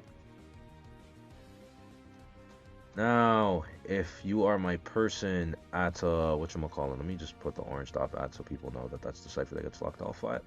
If you're my person at two-story middle and you end up getting chased, you, my friending, are going to just either A, depending on where you spawn, if you're on the inside part of two-story middle, you can just go up the stairs and you can just go up the stairs, vault window, make it back into graveyard. If you're on the outside, I honestly, you could probably just go towards Graveyard Alley and then go into Graveyard that way. Or C, you can just go towards Fake 11 and like marathon towards Cabin. Now, this is if, because if the person that's at two-story middle takes the kite, then the person that spawns Dancing Geisha can either do Dancing Geisha Cypher or do Graveyard Dungeon Cypher, in which then the person that spawns at Corner House Gate can then safely go to Corner House and decode. So you see, like, cipher rotations, like, really are determined based on how the person takes kite. Then there's 3 potential routes for the person that spawns at two-story middle. So again, if you spawn two-story middle, if you are on the inside part of two-story middle, I'm going to make a small dot so that way then you know the small dot is for if you're inside. If you're on the inside, you can go upstairs, vault the window, and then after that, you just beeline towards graveyard. If you are on the outside, you can either go to Graveyard Alley and then just go into Graveyard that way, although it's kind of risky if you do not have an actual like decent kiting ability that can gain you some distance. Like if you're not like an acrobat or a patient, it is kind of risky. Or you can see, just go to Fake 11 and then from there go all the way down towards Cabin and just kite Cabin and GG's. Bada bing, bada boom, we are cooking. Yes, sir. Final one for this layout, final spawn, would be Hunter spawning here. Hunter spawns here. Cipher that gets locked off will be our Corner House Cipher. Now, if you're the person at Graveyard Dancing Geisha, I mean not Dancing Geisha, if you're the person that's a Corner House Gate, you just rotate down to Cabin to decode the Cipher Cabin. If you're the person that's at Dancing Geisha, you either again do the Dancing Geisha Cipher or you do the Graveyard Dungeon Cipher. The only real person that is taking kite is our person over here at two-story middle. Now, once again, if you spawn two-story middle and you spawn on the inside, go up the window, boom, get to graveyard like that. If you spawn on the outside, you can just beeline straight graveyard. Not that hard. Very simple. Very simplistic. It gets the job done. It'll always do good.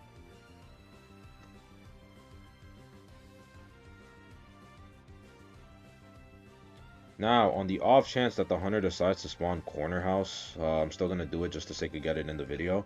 If the hunter spawns corner house, the cipher that actually ends up getting locked off, I'm not too sure, to be honest. Again, editing Zeus will probably put it, but it's either island or it's either deep graveyard. It's probably deep graveyard just because look at where it is on the maps. Like, it's more than likely deep graveyard, but I'm putting both just in case because I don't know off the top of my fucking head. So if the hunter spawns here, one of these 2 ciphers will be locked off. Our susceptible chase targets are person at Corner House Gate, person that's at Dancing Geisha. I think you guys already know where I'm gonna go with this.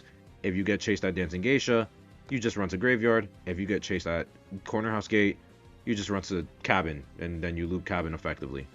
You literally just, you can either, if you really want to be like quirky with it, you can like go up over here, come to these pallets, and then go to Cabin, or you can just straight go to God Pallet, drop God Pallet, and then loop it back around. And if the hunter didn't break it, vault it, take speed boost, and then from there effectively loop Cabin. Although 9 times out of 10 when you drop this pallet, the hunter will break it.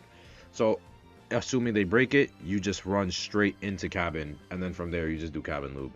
You run into Cabin, you vault the window, you come to this pallet, you drop this pallet, assuming you have broken windows, you vault this pallet, you get your speed boost, loop it back around, and then now you're at the Cabin pallet.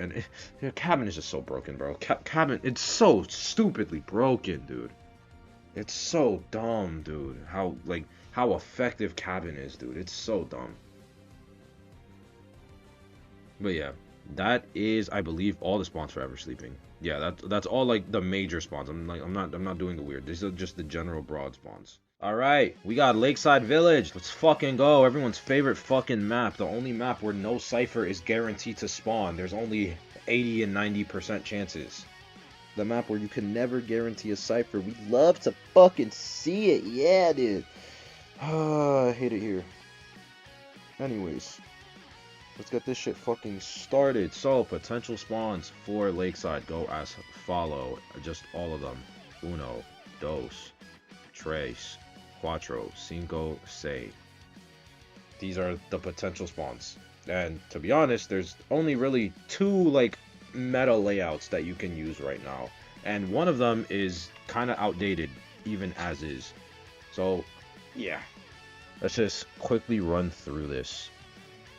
So we have our standardized L spawn right here with big boat, middle, closer to small boat / logs, and then shack. Now, I'm not including straight line in this because I feel everyone knows about straight line spawn already. It's literally just you go in a straight line and that's it. I'm not going to include that one in this just because straight line is, for me, it feels just outdated. You never see it anymore anyways, more often than not, just because of the current hunters that we have out that are just able to quickly catch up. So yeah, we have L spawn right here. Hunter can spawn as follows. Hunter can spawn here. Hunter can spawn here. If Hunter's really feeling ballsy, Hunter can spawn here. Hit my mic. Well, that must have been really loud. I'm sorry for whoever has headphones. Headphone users, I apologize. Sorry for my sins. So yeah, these are the three potentials right here. So now let's start with the first one. Hunter decides to spawn over here at small boat. The cipher that ends up getting locked off is, unfortunately, my big boat cipher. Big boat cipher will be, and yeah, I made it big because big boat. Ha ha ha. So yeah, big boat cipher gets locked off. So now two potential chase targets. You have the person at shack and you have the person at small boat. Now, my person at small boat, if you end up getting chased, my friending, you just marathon back around. You literally loop back around. That's if the hunter's coming straight ahead though from where they spawn. So I'm gonna just, for clarification's sake, so if the hunter decides to like go through this like little narrow alleyway where like the cipher is, like right through here, then you, my friend, you instead just run right back around and come over through here to get towards log / small boat and loop over to get over to these pallets. If the hunter decides to then instead go through back here, then you instead can go over here and then loop through small boat that way. Very simple. It's just counter rotating whichever direction the hunter goes. Very, very simple shit. If you're the person at shack and you get chased, just kite shack, and then when you're done kiting shack, you can head towards crab shack and then make your way over towards shore even. Or if you want to, you can instead make your way towards walls / small boat. It's honestly your preference, but just know that if you do that, the person that spawns at small boat / walls is going to be decoding here. Either it's going to be decoding here or here. So just keep that in mind. You will be kiting towards the ciphers right there. Person at big boat, since your cipher is going to be locked, you can either go to shore. If there's no shore cipher, you go to docks. If there's no dock cipher, you go to shore. Very simple shit. Person in mid, if there is no middle cipher, you just have to either come down here towards Big Rock or you have to go towards Crab Shack, which really sucks because literally cipher layouts on this fucking map are so goddamn horrendous. It's horrible. Like, there's no guaranteed cipher. I fucking hate this map. Okay, now our only other spawn for Lakeside that is really relevant, to be honest, is what we call bow tie spawn. These 4 spawns right here. Now, hunter can choose to spawn. Wait, I didn't even go over the rest of the spawns. I'm an idiot. Sorry guys, brain is moving faster than I can think. My fault. We're still on L spawn. Apologies guys, apologies. I didn't even go over all of them. So next case scenario is if the hunter spawns here. If the hunter spawns here, the cipher that ends up getting locked off is shit corner. Shit corner cipher will be the cipher to get locked off, just baseline. And the hunter has 2 potential chases, person at shack, person at small boat. Once again, if you're the person at shack, you can just straight up kite shack, and then after that, make your way over towards small boat. It's very, very simple. You know that squiggle? That squiggle's just like there because like I suck at drawing. So yeah, you can always just loop shack for a little bit and then head over towards small boat. Person that is here at small boat, you should be decoding back here if there's a small boat cipher other than the wall cipher. Other than that, you will be decoding here. So just make sure that the person at shack, if they need to pass by, you just move accordingly so that way you don't give a free hit. Now, if you are the person at small boat that ends up getting chased, you literally just do the same thing as last time. You just loop this shit, and that's it. Call it a day. You can loop it that way. You can go this way towards walls. Like, you have so much flexibility with small boat. It's not even funny. Like, there's actually like a shit ton of things you can do. And once again, same thing applies to my person at big boat and my person at middle. For you, since big boat is not locked off, you can actually do big boat if there's big boat. If there's no big boat, you do shore. If there's no shore, you do docks. It's very simple. Like it's the same process of elimination for the three. Same thing applies for my rescuer. You can do mid. If there's no mid, you go big rock. If there's no big rock, you stay mid. Same shit. Now, final case scenario for this spawn is if the hunter spawns here. If the hunter spawns here, the cipher that will get locked off will be a shack cipher. Shack cipher will be the cipher to get locked off, I'm not mistaken. This is layout dependent though, because once again, there's no guaranteed ciphers on this fucking map. So it's really layout dependent, because sometimes you could have a case of like small boat getting locked off or some shit. Like it's really layout dependent, because Lakeside is the only map in this godforsaken game that doesn't have guaranteed cipher spawns, unlike unlike every other map in this game. So it really is hardcore layout dependent. But my potential chases are person in mid and person at small boat. Now, if you're the person at shack, you rotate towards crab shack. The reason I'm telling you go towards crab shack and not towards small boat is because of the person small boat gets chased, you're going to be then interrupting their kite, because now they're going to have to worry about not kiting on your cipher.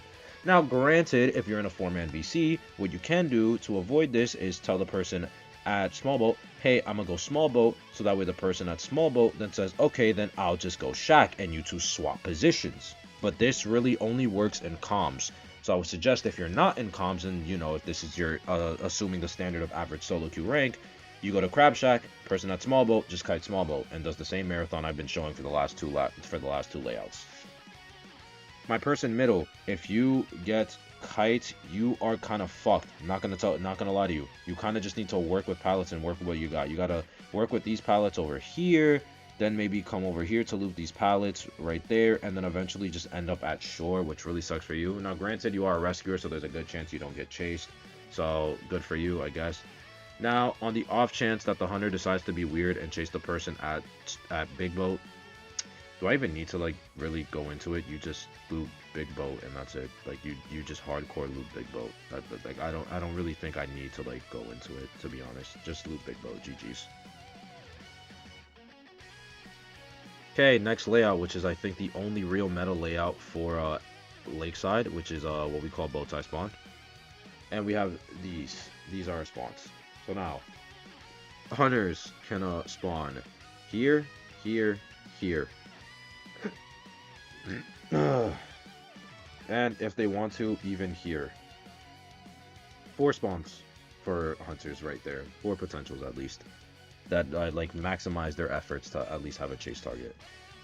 So now, if they spawn here, they have 2 potential chase targets, being our friendly neighborhood small boat and shack.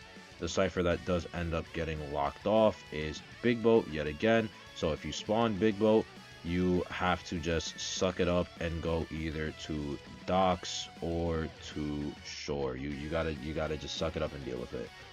If you spawn over here at Big Rock, if there's no Big Rock cipher, you just gotta go to middle. Like, sucks to suck, but you were gonna decode middle anyway. Now, the reason this spawn is used is because it puts everyone in an effective kiting area, so that way then it's a universal protection. So that way, just in case if the hunter spawns anywhere else, the people who spawn down here are also safe compared to spawning here where you have jack shit to work with. This is why this spawn is used so much, and this is like really the only real like hardcore meta spawn for Lakeside that we see, unless there's like something comp dependent based on the hunter, you know? But yeah, enough babbling about that shit. So for my 2 people that have kite, if you spawn small boat, can you guess what we're gonna do? We're going to loop the fuck out of small boat. If you spawn shack, can we guess what we're gonna do? We're going to loop the absolute fuck out of shack, and then once we're done with shack, we're gonna make our way towards shore. We can use crab shack even if we need to. We're gonna make, like, that's literally it. Like, simple shit. Very, very, very simplistic shit. For my hunter that spawns here now, if the hunter spawns here, our cipher that gets locked off is still big boat. It is still big boat that gets locked off because that is still the farthest cipher. So literally the same thing. If you spawn big boat gets locked off, you go shore or docks. If you spawn big rock, if there's no big rock, you go mid. If there's no mid, you stay big rock. Now, once again, now right here, the hunter actually has 3 potential chases if they want. They can either A, go for the rescuer, they can B, go for the person at shack, or they can C, go for the person small boat. For my people at shack and small boat, can we take a gander at what we think we're going to do? We're going to loop the absolute fuck out of these areas. Absolute loop the fuck out of these bitches, bro. Just make sure that you are paying attention from where the hunter is coming from. Specifically for my person at small boat, because as we can see, this big ass radius of where the hunter can spawn, there's a multitude of different ways. The hunter can decide to fuck with your head a little bit and come around here and catch you off guard, thinking, and then, you know, you're now forced to loop in a way you didn't expect. The hunter can also just straight beeline for you and just go right at it. So you got to make sure that you're watching where the hunter is. You got to make sure you know where they're coming from, so that way then you don't run into the fucking hunter. Because the thing with area selection is that it's not like key spawns where you know exactly with pinpoint accuracy where the hunter spawned and where you spawned, so you can think. It's a very big vicinity. It's just a general area of where people can spawn. It's not a big ass square for show. It's a big ass square because that entire area in your big ass square is where you can spawn. Oh, Jesus Christ, I lost my voice for a second there. Did I ever mention how good water tastes, bro? Have I ever mentioned, like, how good water fucking tastes? And now we have, if our person, the hunter goes for rescue, what you can do if the hunter goes for rescue is that you are actually in a kiting area where, like, you can, does it even show on the fucking map? It is, it's right here.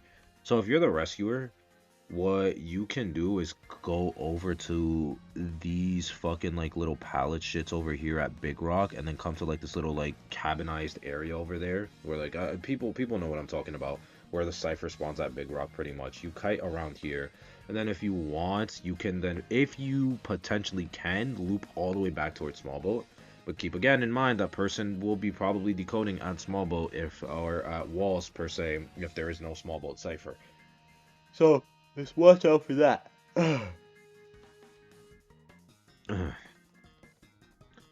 Next spawn. Oh boy. Next one we just have hard mid. Hard mid has 3 potential chases again, just like that. The cipher that gets locked off from hard middle is actually the shack cipher. No, it's not the shack cipher. Sorry, I lied. Psych, I lied. I'm a fucking liar. It's small boat. It's small boat. I'm sorry. I'm a liar. I'm bad at the fucking game. It's small boat, but that's if there is a literal, like, cipher at the small boat. If there's a literal cipher at the small boat gets locked off. If there's not a cipher at the small boat, it's this, like, cornfield cipher that gets locked off right over here. Like, the one that's, like, right off the edge of shack, that's the one that gets locked off, assuming the hunter spawns here. It's, again, cipher layout oriented, but no guaranteed ciphers. Fuck Lakeside. Devs, fix Lakeside. Please, I hate this fucking map so much. Okay. So now, there is 3 potential chase targets over here. So we got person at Big Boat, we got person at the same Big Rock, and then we have person at shack. The hunter will probably not go all the way to small boat because that's just too far. Like, and you're already going to be rotating as is, so the hunter's probably not going to know where you're going to be at. So now, first case scenario, if person at Big Boat gets chased, do I even need to say it? Loop Big Boat. It's broken. After you're done looping Big Boat, you head to shore. After you're done with shore, if you can head to Crab Shack even. GG's. Free 80. Free 80-second kite right there.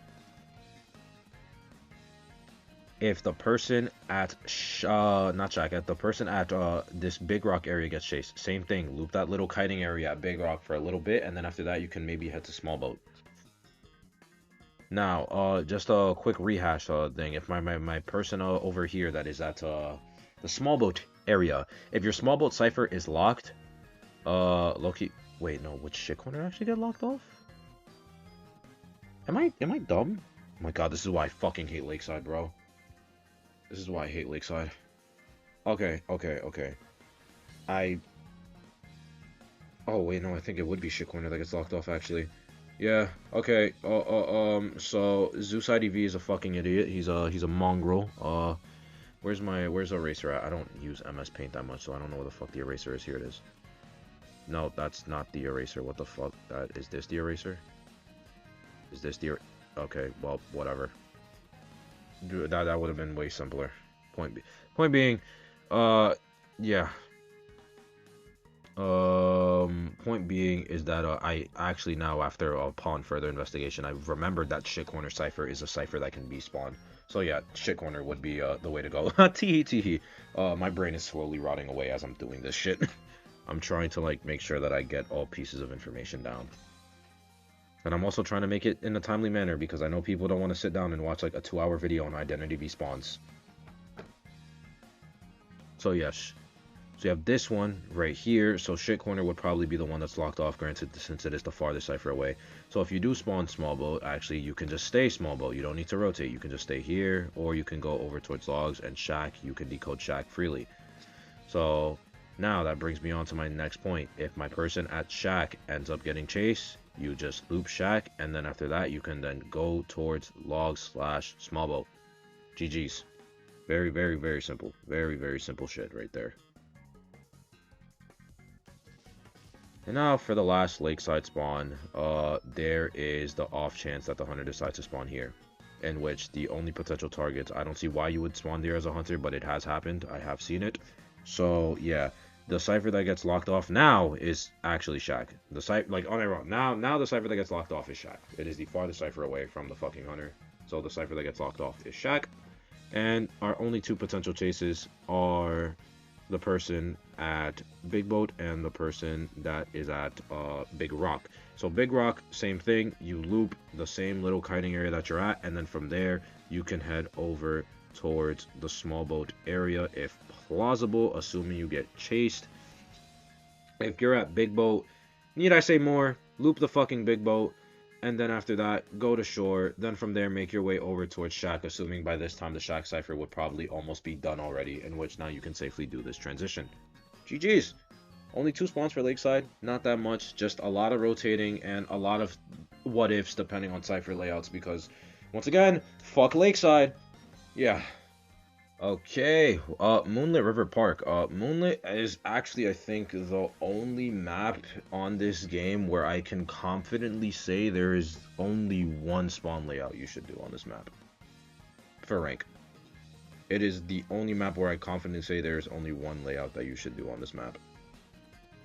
That is 4th, bridge, 2-story, and first stop. This is literally the only acceptable layout for this map. For the potential hunter spawns, hunter can decide to spawn here, hunter can decide to spawn here.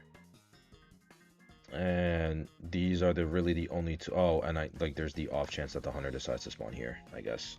But these 3 spawns are the only real hunter spawns that I would say you should expect. Anything else is like just fucking weird as hell. And like, okay, sure.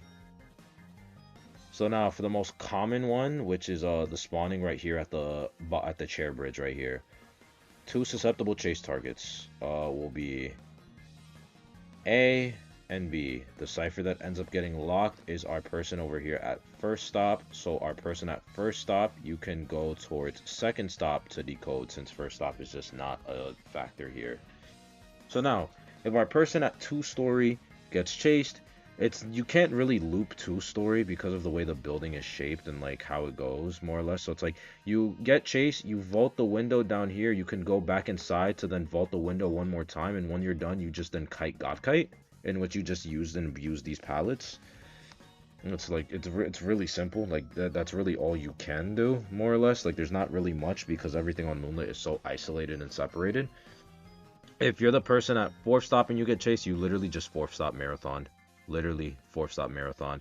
Go up, drop down, run through the pallet, do it again, use your item if you have to, drop the pallet when you need to. Once you drop this pallet, that is your sign that you can't effectively loop 4th stop anymore, so you shouldn't try to go for another loop. So you should then instead go over towards this 2 pallet area where there's also the window, to then kite over here and then run around these pallets. That should be your game plan. Once you drop that pallet, that is your signal. Okay, I gotta transition. I can't make another 4th stop loop. I need to then go over to these pallets over here.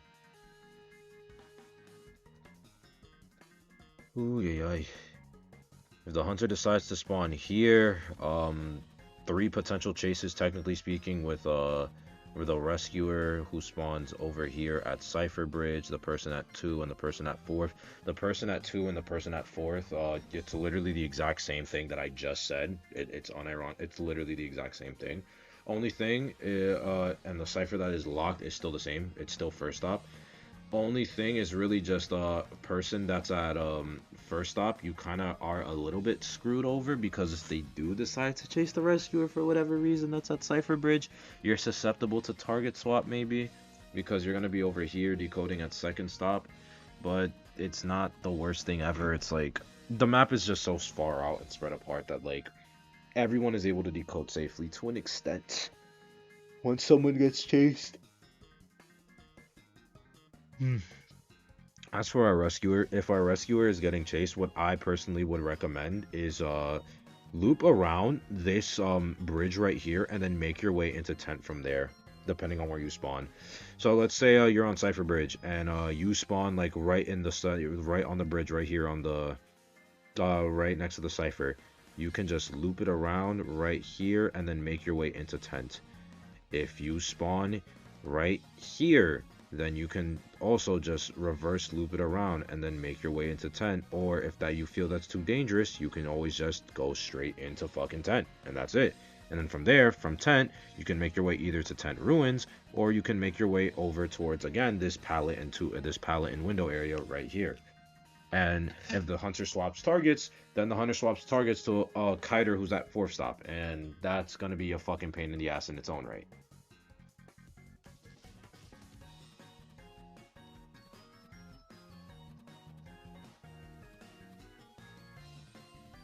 Final spawn.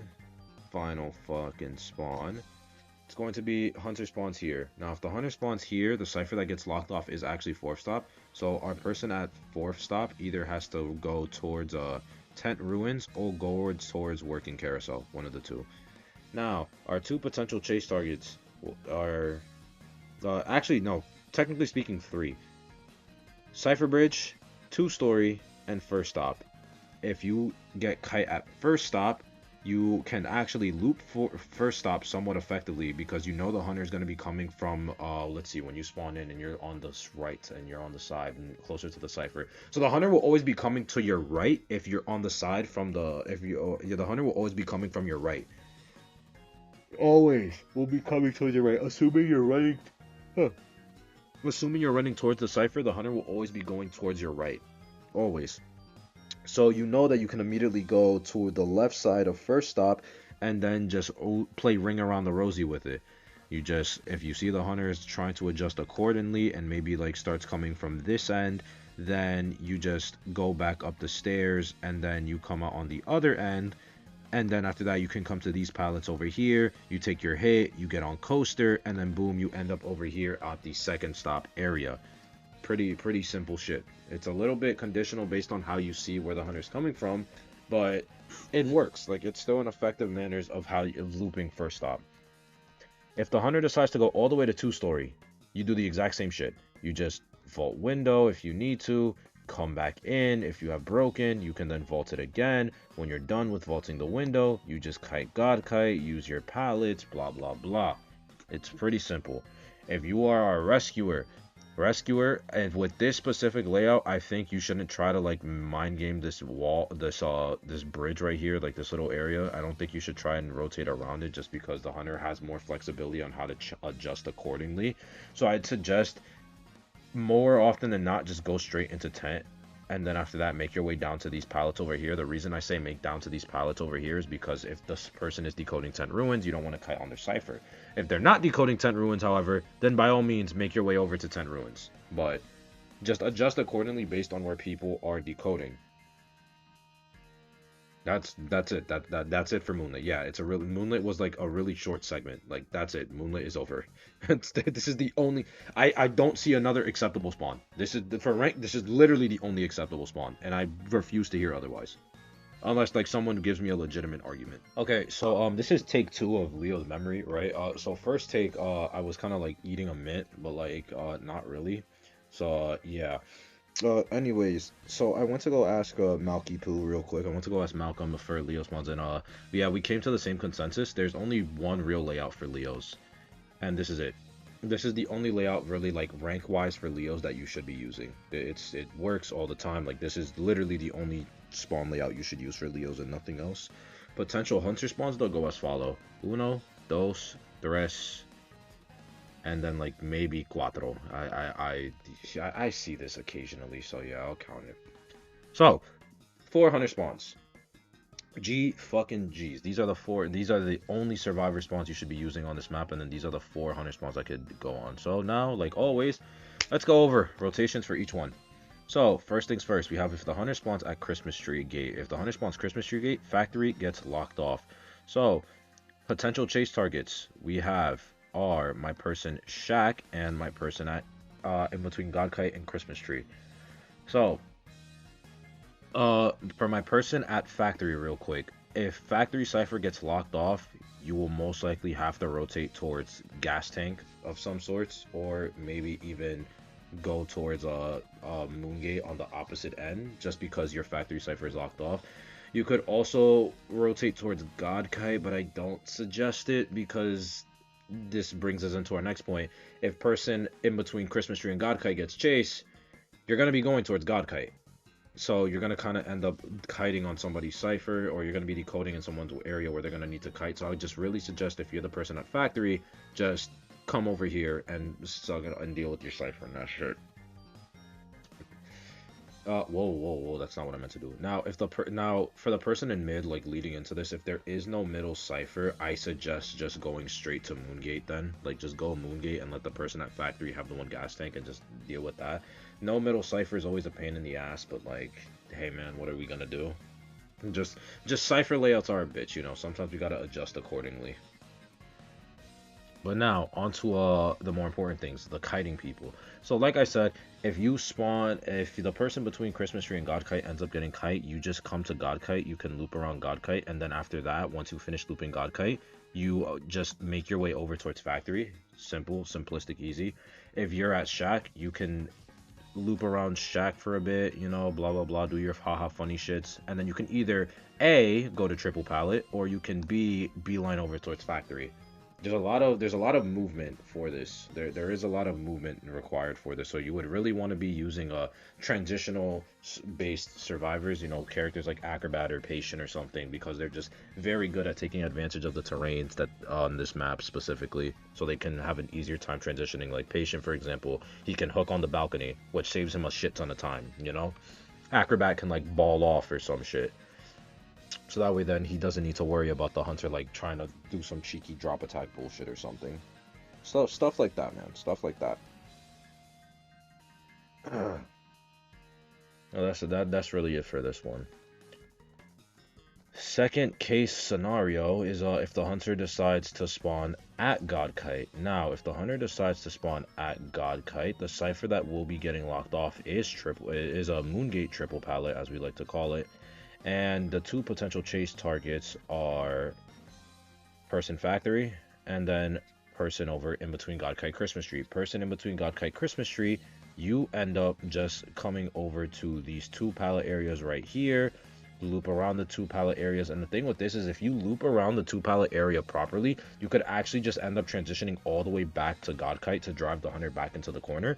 Or you can try kiting past Shack and maybe, and this is a huge maybe, go all the way to Moongate. It's a very big maybe because you might need support, in which you would want a teammate that can support you to be at Shack for that route to work. But those are your two potential kiting route options to go to. Just again, make sure that you are judging your distance properly and you're not then ending up dying on a survivor's cipher, or you just start kiting on it as a whole. For the person at factory, I don't really need to say much. You just loop and abuse factory in one giant fucking circle. Yeah, I'm gonna circle it like 5 million. Just loop factory. When you're done with looping factory, you can unironically just head shit corner. Literally, when you're done with factory, you can head shit corner. Or if the person that spawned in between Christmas tree and God Kite, if they didn't go to God Kite, you can also just go to God Kite. It's very, very simple. It works out very nicely. Next spawn we have, if the hunter spawns over here at Moongate Triple Pallet, which gives a potential chase for the person's shack and the person mid. Cipher that does end up getting locked off is once again factory.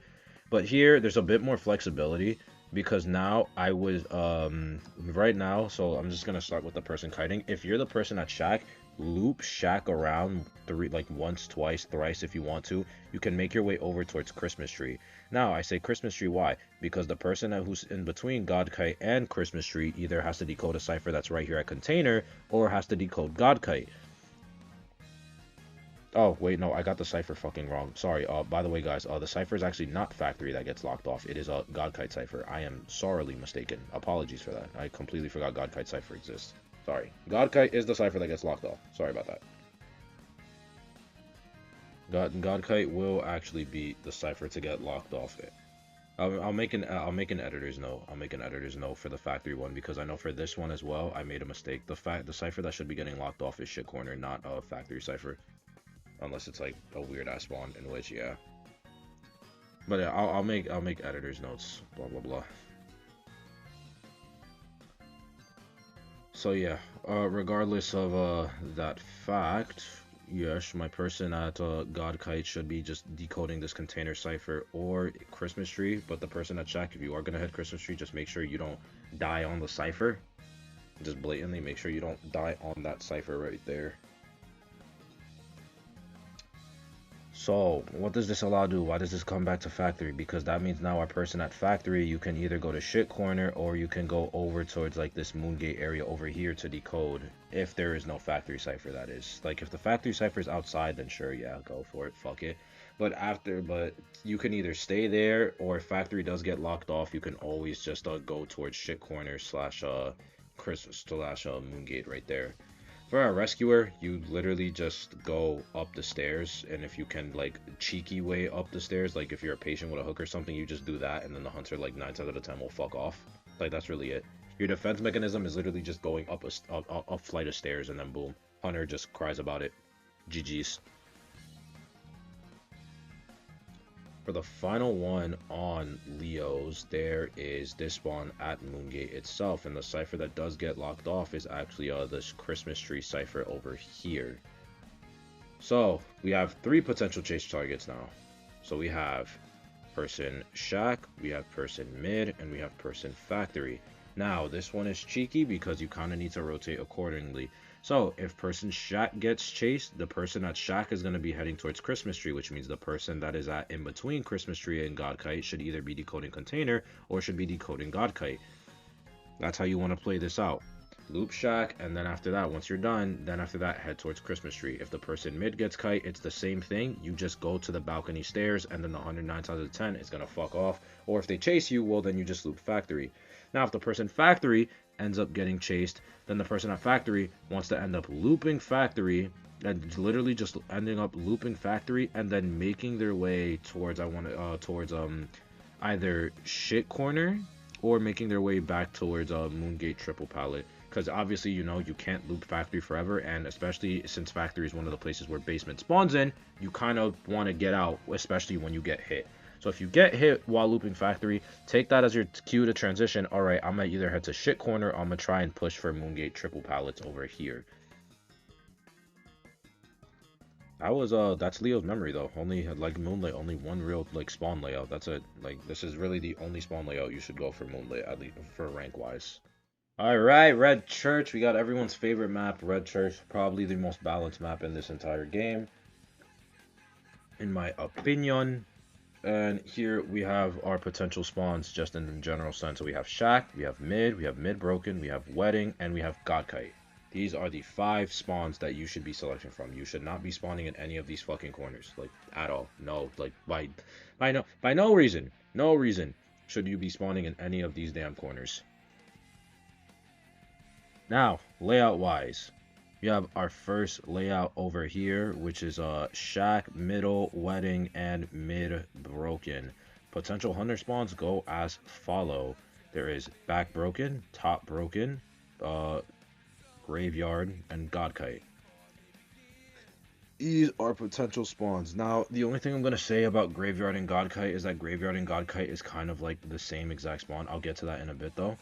So we're gonna start with top broken. If you spawn top broken, the cipher that is gonna get locked off is not top broken. Apologies. If the hunter spawns back broken, bottom breakables, the cipher that gets locked off is going to be graveyard. And our two potential chase targets are the people that are at shack and the people at mid breakables. So I'm gonna start off with shack because it'll be easier. If you're at shack over here, keep in mind the shack on Red Church does not have a pallet, so it's not the greatest when looping, just because it doesn't have the pallet like every other shack on every map.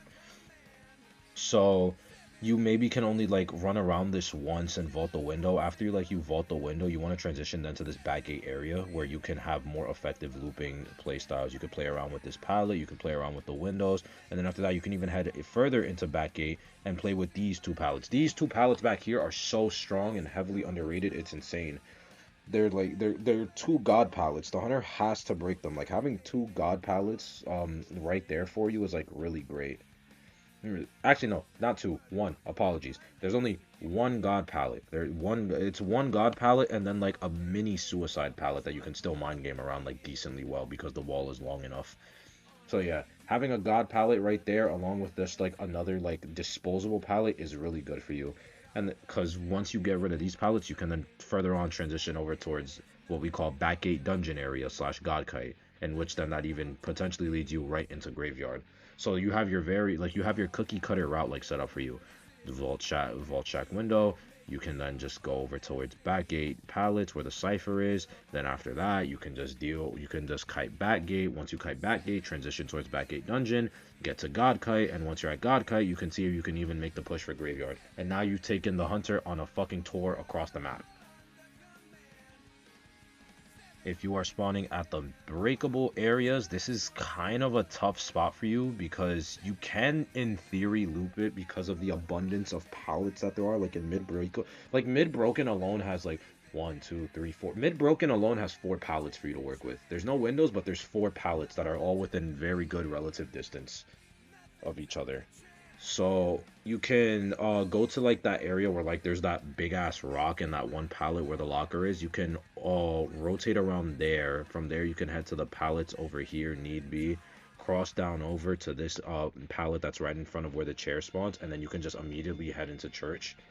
From there, once you head into church, you can either A, just like run flatline down the middle towards Godkite, although you probably take a hit, or B, you can come out through the window past shack and then make your way towards backgate. It's a really tough route though, considering the fact that it doesn't work that effectively if you do not have broken windows. Because with flywheel, it's like you don't, obviously when you vault the window or the pallet, like you're not going to get a speed boost from it. So it really does hinder, like the route really is dependent more or less on broken windows, like which is why like sometimes when I play ranked I like to bring broken windows on church because you just get so much value out of windows on church. It's crazy.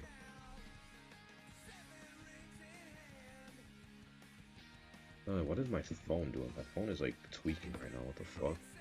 Alright, next spawn we have is top breakable for the hunter, with potential chases being again mid broken and reception. So reception, graveyard. There's no other thing. It's just graveyard. If the hunter chases you, you go graveyard. Once you finish graveyard, you go god kite. GG's. That's it. There's literally that. There's no like thought behind it. Once you finish like looping and abusing graveyard the best way possible, you literally just go to god kite. Oh, by the way, the cipher that gets locked off is backgate cipher. Backgate cipher is the cipher that ends up getting locked off. So if you're the person shack, there should be a shack cipher. You can always just decode shack.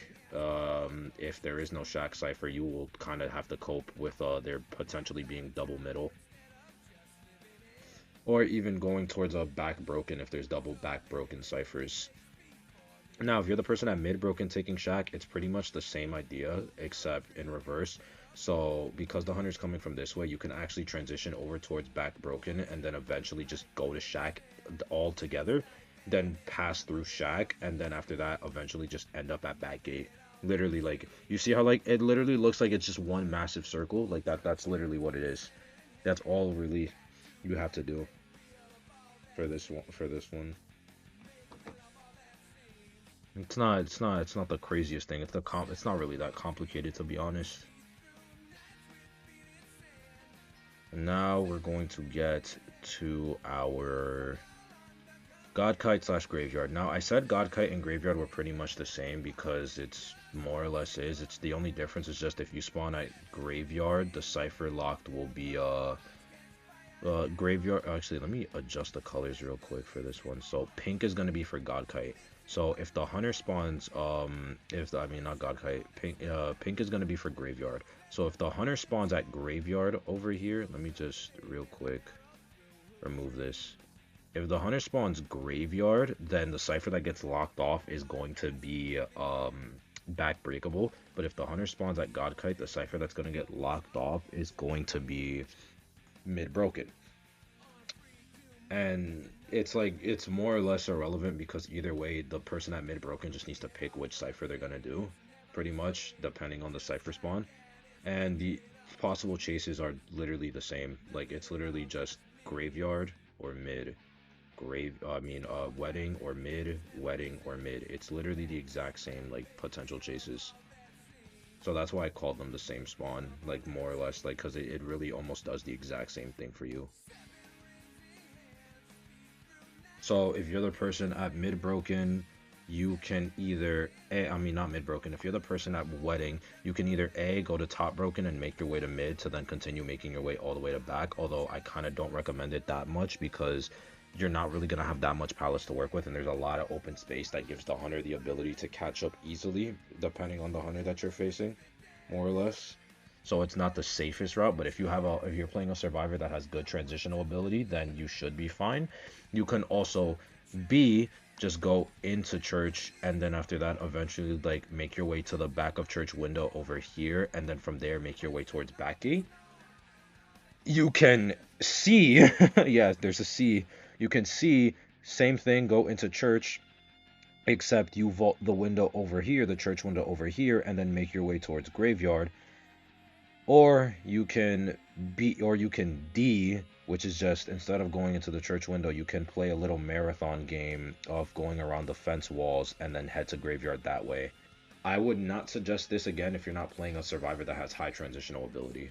Though I would not suggest D. You should really only stick with A, B, or C as potential route options if the hunter decides to go after you and you're coming from let's say for this one, this is specifically speaking, by the way, this is specifically for graveyard spawn, by the way. Let me just clarify that.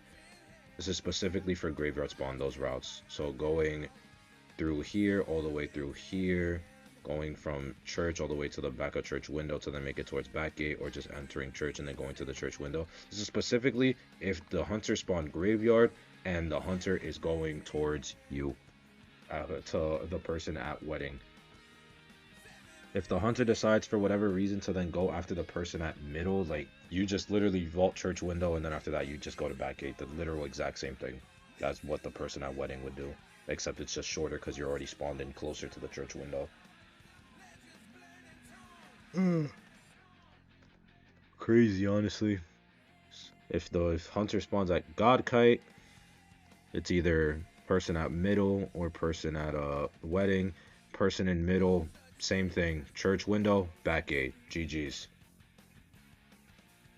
Keep in mind, once again, though, that the cipher that does get locked off is going to be mid breakable. So person at mid broken, you should either go. You should indefinitely speaking, you should go to back. You should go to back broken. Like you should go to back broken. And the reason I say go to back broken is for the following. So person at mid broken, go to back broken if your cipher gets locked. I say this simply because the person at wedding is gonna get cut off from going into church altogether because look at the direction the hunter can potentially be coming from.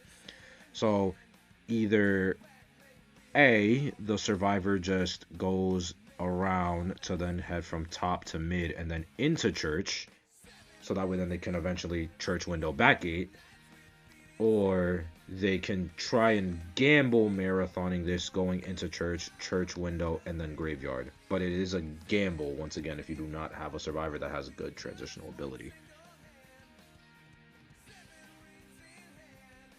Okay, next spawn, we have the exact same except with God Kite. We have the exact same spawn except just with God Kite instead. Potential hunter spawns or just go as follow. They go back gate, graveyard, mid breakables, and then back broken. There's four potential spawns there as well, so you know it's a lot. So we'll start with backgate. If the hunter spawns at backgate, the cipher that will end up being locked is top breakable. So that means my person wedding, you should just be decoding wedding. My person mid, decode mid. My person at shack, who is susceptible to chase, two targets, backgate, shack, and a backgate dungeon. If the person at backgate dungeon gets chased, you just go graveyard. Self-explanatory. So that means that the person at shack decodes shack. GG's.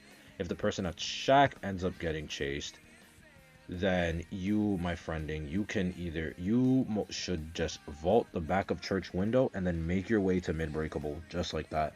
I don't suggest running out of it and like just being in the open to come to back broken because it's just a bit more dangerous. You can do that, but my personal preference is always just going into the church window because it gives me something to mind game. I can watch for the hunter safely to see if they're actually going to follow me or not, and then from there make my way to mid broken and choose if I want to go to top or back like that.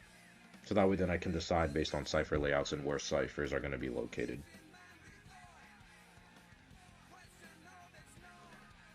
Next spawn. So now if the hunter spawns graveyard, the cipher that will be locked is back breakables.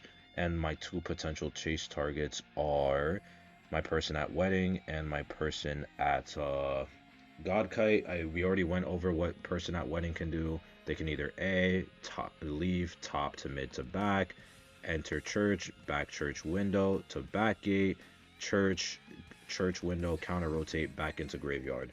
We already went over all those just now. For my person at back gate dungeon, my person at back gate, you need to transition over towards the back gate kiting areas.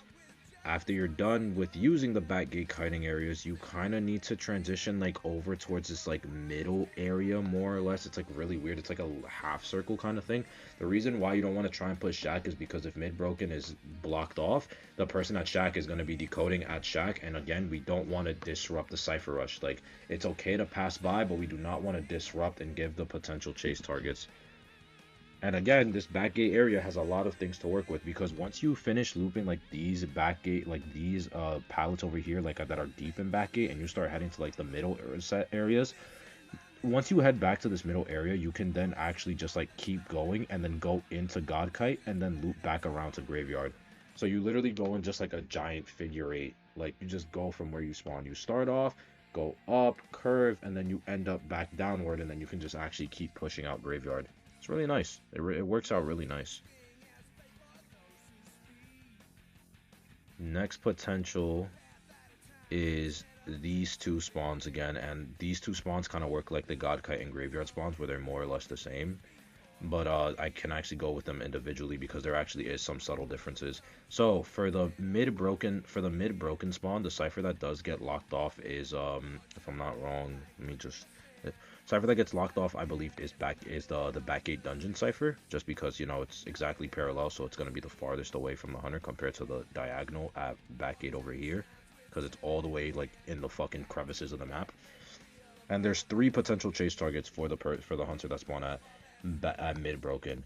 There's wedding, there's church, and then there's shack. So for one, my person that spawned at my person that spawned at backgate dungeon, where you go is dependent on who has kite. If the person that has shack gets kite, shack person, you're going to backgate. So that means my person over here should be going over towards graveyard. If my person at wedding is taking the kite, person wedding can either try and counter rotate over and then do top to mid to back like in every single spawn, or they just push graveyard. If the person at wedding pushes graveyard, then, and I'm gonna change the colors for this to like a more like neonish green. If the person at wedding takes a kite over towards graveyard, then my person at backgate you then go to deeper back gate over here to decode this cipher, because then that means that the person at shack is going to be able to just decode the shack cipher that will be over here anyways, which means they will not need to be rotating regardless. Now, if my person at middle takes kite, you are in a weird position because you have two options technically, but I'd say my personal preference. My personal preference for this is always literally just if I'm gonna get chased, go to the church window, go graveyard. That's just it. Go to church window, go graveyard, or if you want, you can just exit through the entrance of church and then make your way towards God Kite over here and then push graveyard. But I prefer just church window graveyard because it feels safer for me. That's just how I do it. That's how I feel it. Then our last spawn for this layout is this spawn right here. So if the hunter spawns here, the cipher that does end up getting locked off is our little graveyard cipher. And our two potential chase targets then become person shack, person church. Person church, if the hunter does come to you from either the mid broken side of church or from the church window side of church, if it's from mid broken or the window, you can literally just take window, go graveyard. GG's. That's it. That's all you got to do. Take window, go graveyard. Boom, you're free. You're set. You're done. If you feel like if you feel confident in your speed demon character, you can either marathon this building around and just vault back the church window and then go to graveyard. But that's if, again, you are a character with good kiting ability that can get a shit ton of distance. Very much character dependent. Not gonna lie to ya. Or broken windows dependent even, because if you have broken windows, then you can definitely do it. For my person at shack, you again might have to just loop shack once and then go over to back gate. My person god kite, there should always be a god kite cipher slash back gate dungeon cipher. So you just do that. Wedding, you stay wedding, and that's really like this spawn is very simplistic. It's not difficult. And now our last layout for church is the same two, except someone mid and someone back. And then the potential spawns are here, here, here, and here. Actually, no, all of these are potentials. Actually, every single one of these have potential spawns. The hunter can spawn anywhere. Yeah. Every single spawn is fair game, low-key. Just every single spawn on this is fair game, more or less, but there's not really much benefit to spawning at the top breakable area because the cipher that you lock off is not really that important. Like, if there's a shack cipher, then the person in shack just decodes shack, and that's it. So, okay, for simplicity's sake, then, I'm only going to include the cipher spawn. I'm only going to include the spawns that'll, like, actually be, like, beneficial and useful. So, so that would be spawning here, spawning here, spawning here. It's pretty much the exact same shit, except just without top breakable. But top breakable is the same thing as spawning graveyard. So, you know what? Fuck it. I forget what I said. I'm just doing. I'm doing all five. I'm doing all five of them. So, number one, hunter spawns over here. The cipher that ends up getting locked off is going to be the shack cipher, and we have three potential chase targets, being mid, middle, and god. So, if you're gonna get chased at God Kite, you can loop God Kite and then go back to graveyard. Person at back at shack, you should be going towards back gate if the person at God Kite is actually gonna loop God Kite and then head back into graveyard. If that does not happen and the person at God Kite ends up going towards back gate, then you need to go towards back broken so you can decode that back broken cipher. Other than that, person at back gate and a person at God Kite just ends up looping back gate light normal. If my person at middle ends up taking kite, church window, back gate, GG's. Person at shack, you go back broken, that's it. Person at God Kite, you just decode God Kite. Very, very simple shit. Or if you don't want to go back gate, you can church window, loop back around into church, and then after that just marathon that and then come out of church and then go towards like wedding to get to graveyard, or just go to graveyard after you've marathon it once. Very simple, very simple. My person now at mid breakables, if you end up getting chased, you're kind of again screwed. It's kind of like the earlier layout where you would probably have to loop this like little pallet area right here, make your way back around and then head into church to then maybe get to church window. to then get to back of church window, so that way then after that you can head towards back gate or just beeline towards it to get to graveyard. But you can also just transition towards you can also transition maybe towards back breakable as well. Kite a little, like just kite near the person who's decoding at back broken, not like on them, but just, you know, you just pass by and then make your way to shack and then go to back gate. Very, very, very simplistic shits right there. Oh boy, this is gonna be a while. Okay, next spawn. We have a graveyard. Graveyard, cipher that gets locked off. Mid broken, back broken. So only two potential chase targets, that being middle and God Kite. So now for my God Kite person, it's pretty much the same thing as earlier. If you spawn God Kite, you can just loop God Kite, go back into graveyard. If that's the case, person at shack goes back gate. If that does not happen, then the person at shack, you would have to go towards mid breakable, and the person at mid breakable would go down to top breakable. So that way then you're not just standing around waiting for ciphers. Now for my person in mid, it's the same thing I just said. Church window, marathon the church, or church window, go to back gate. G fucking G's. The shack cipher person, the person at shack and the person at middle broken pretty much do the exact same thing again though. Shack goes to back / mid, and then mid goes to top / like lower part of mid, like if there's a cipher there. Pretty much how it goes.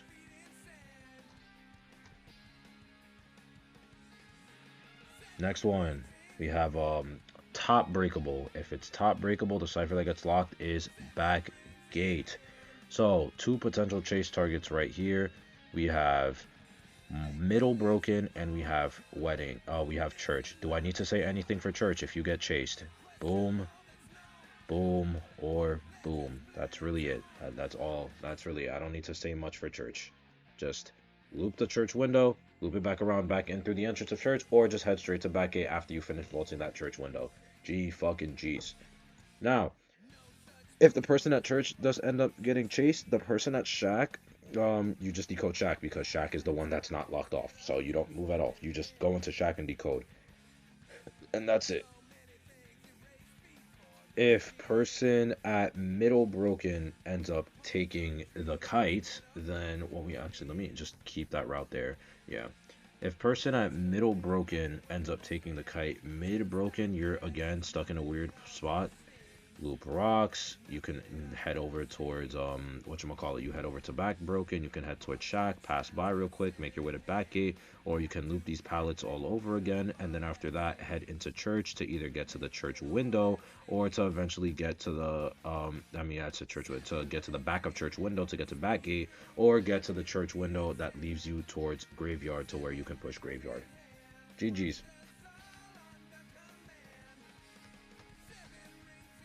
Now, next spawn, we have back broken. I used the wrong fucking color. I'm an idiot. We have back broken. Cipher that gets locked off is wedding. There's 3 potential chase targets on this spawn actually because of how close everyone is. There's mid broken, and then after that there is shack. So, person that's shack, if you get kite, you loop shack once, go back gate. Person at God Kite, because your graveyard cipher is locked, you kind of just have to thug it out with God Kite and just let the survivor pass by. And now if there's double mid, maybe you could do like double middle because you don't want to deal with 2 middle ciphers in endgame. But I'm not here to discuss about cipher layouts and all the possibilities, otherwise this guide would be fucking infinitely fucking long. So yeah, person at shack, back gate. If you get mid, if the person mid is getting chased and the hunter's coming from back breakable, church window, graveyard. G fucking G's. Person that's at mid broken, if you get chased, you can honestly go over to these pallets, enter church through here, back of church window, back gate, or church window, graveyard. G fucking G's. Pretty simple.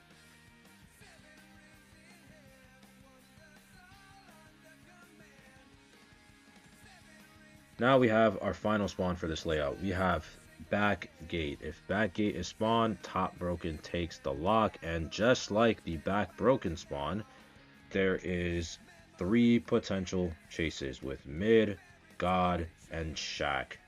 Person at God takes kite, you loop God, you can head to graveyard, or if you really feel ballsy, you can loop God and then head to back gate.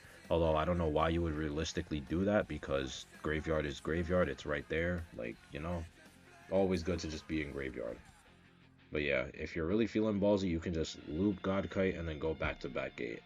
Person at shack, if you get chased, you can just enter church and then from there make your way towards mid broken, or you can just pass by mid vault church window, head to graveyard. G fucking G's. If person at middle is the one that ends up taking kite, you can vault back through this church window back here, and then let me actually just erase that real quick. Let me just change the color real quick. You can just vault back the church window over here, and then after that, head to back gate. GG's.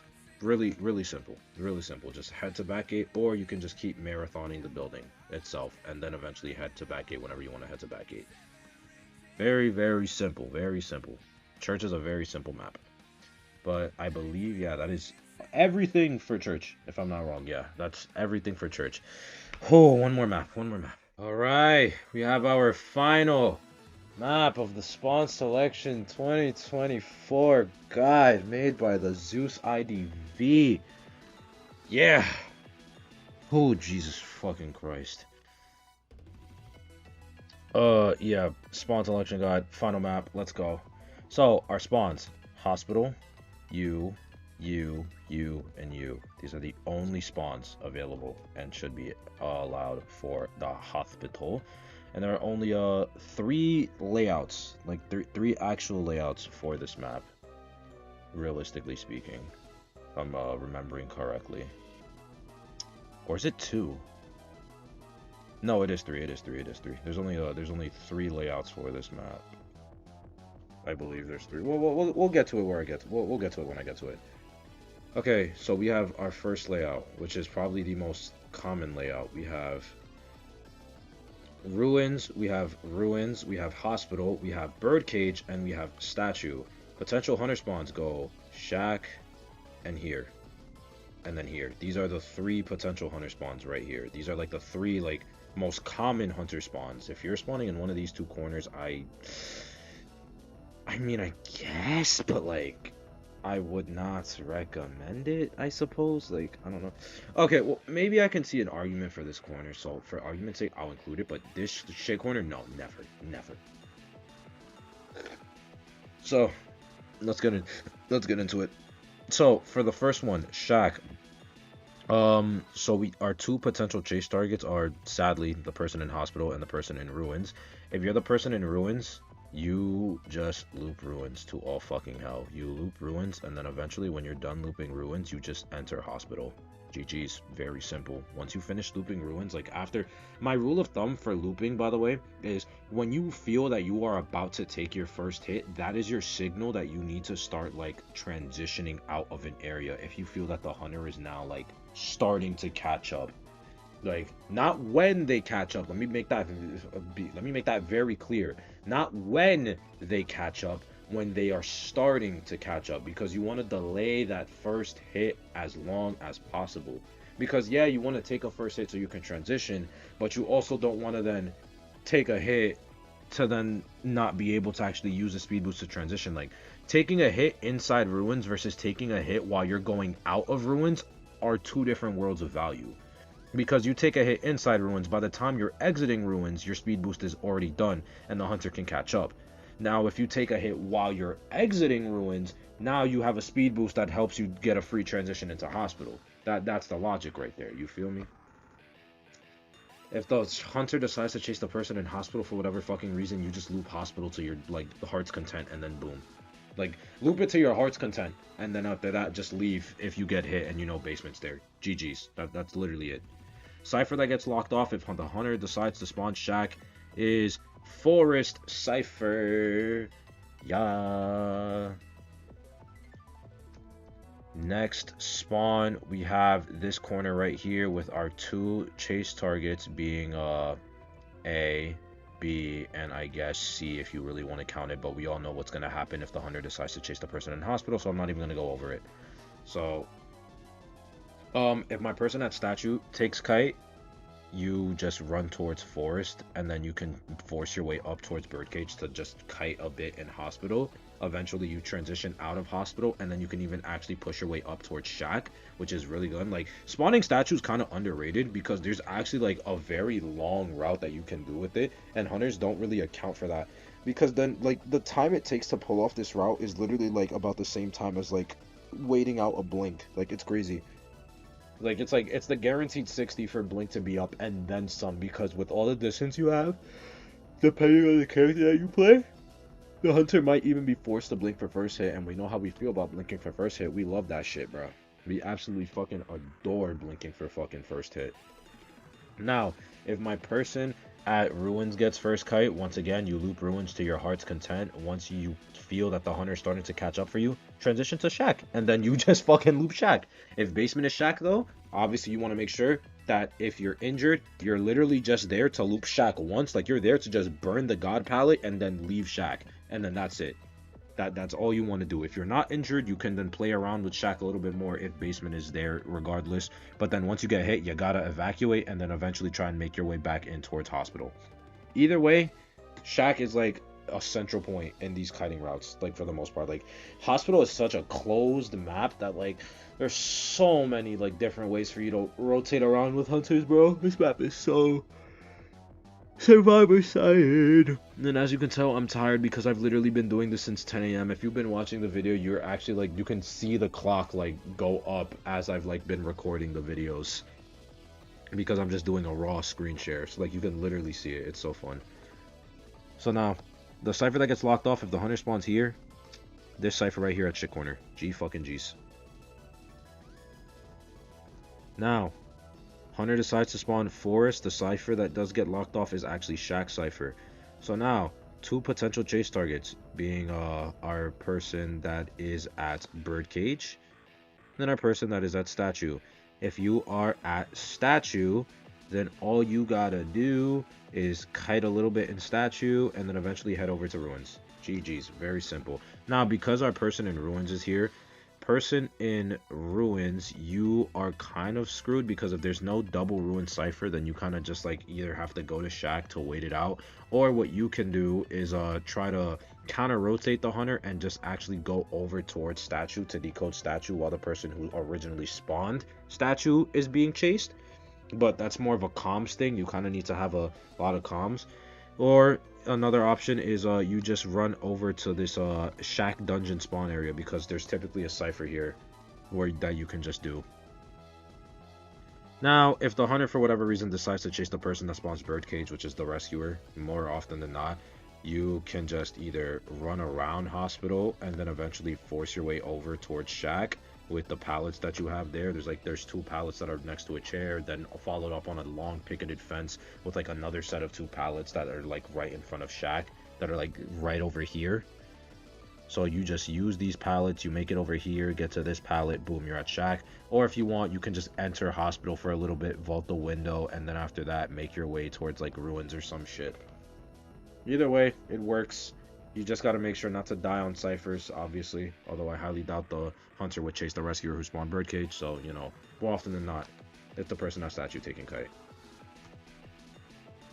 Final spawn locale is a shack dungeon with the statue cipher being locked. So for my person statue, you are just going to go straight down to forest, because the only real target that the hunter would have would be the person in ruins, and obviously like the person birdcage and the person hospital. But once again, our person hospital kind of just does this. That's what the person hospital does. Person birdcage, you like, if you do get chased, you just run over towards statue.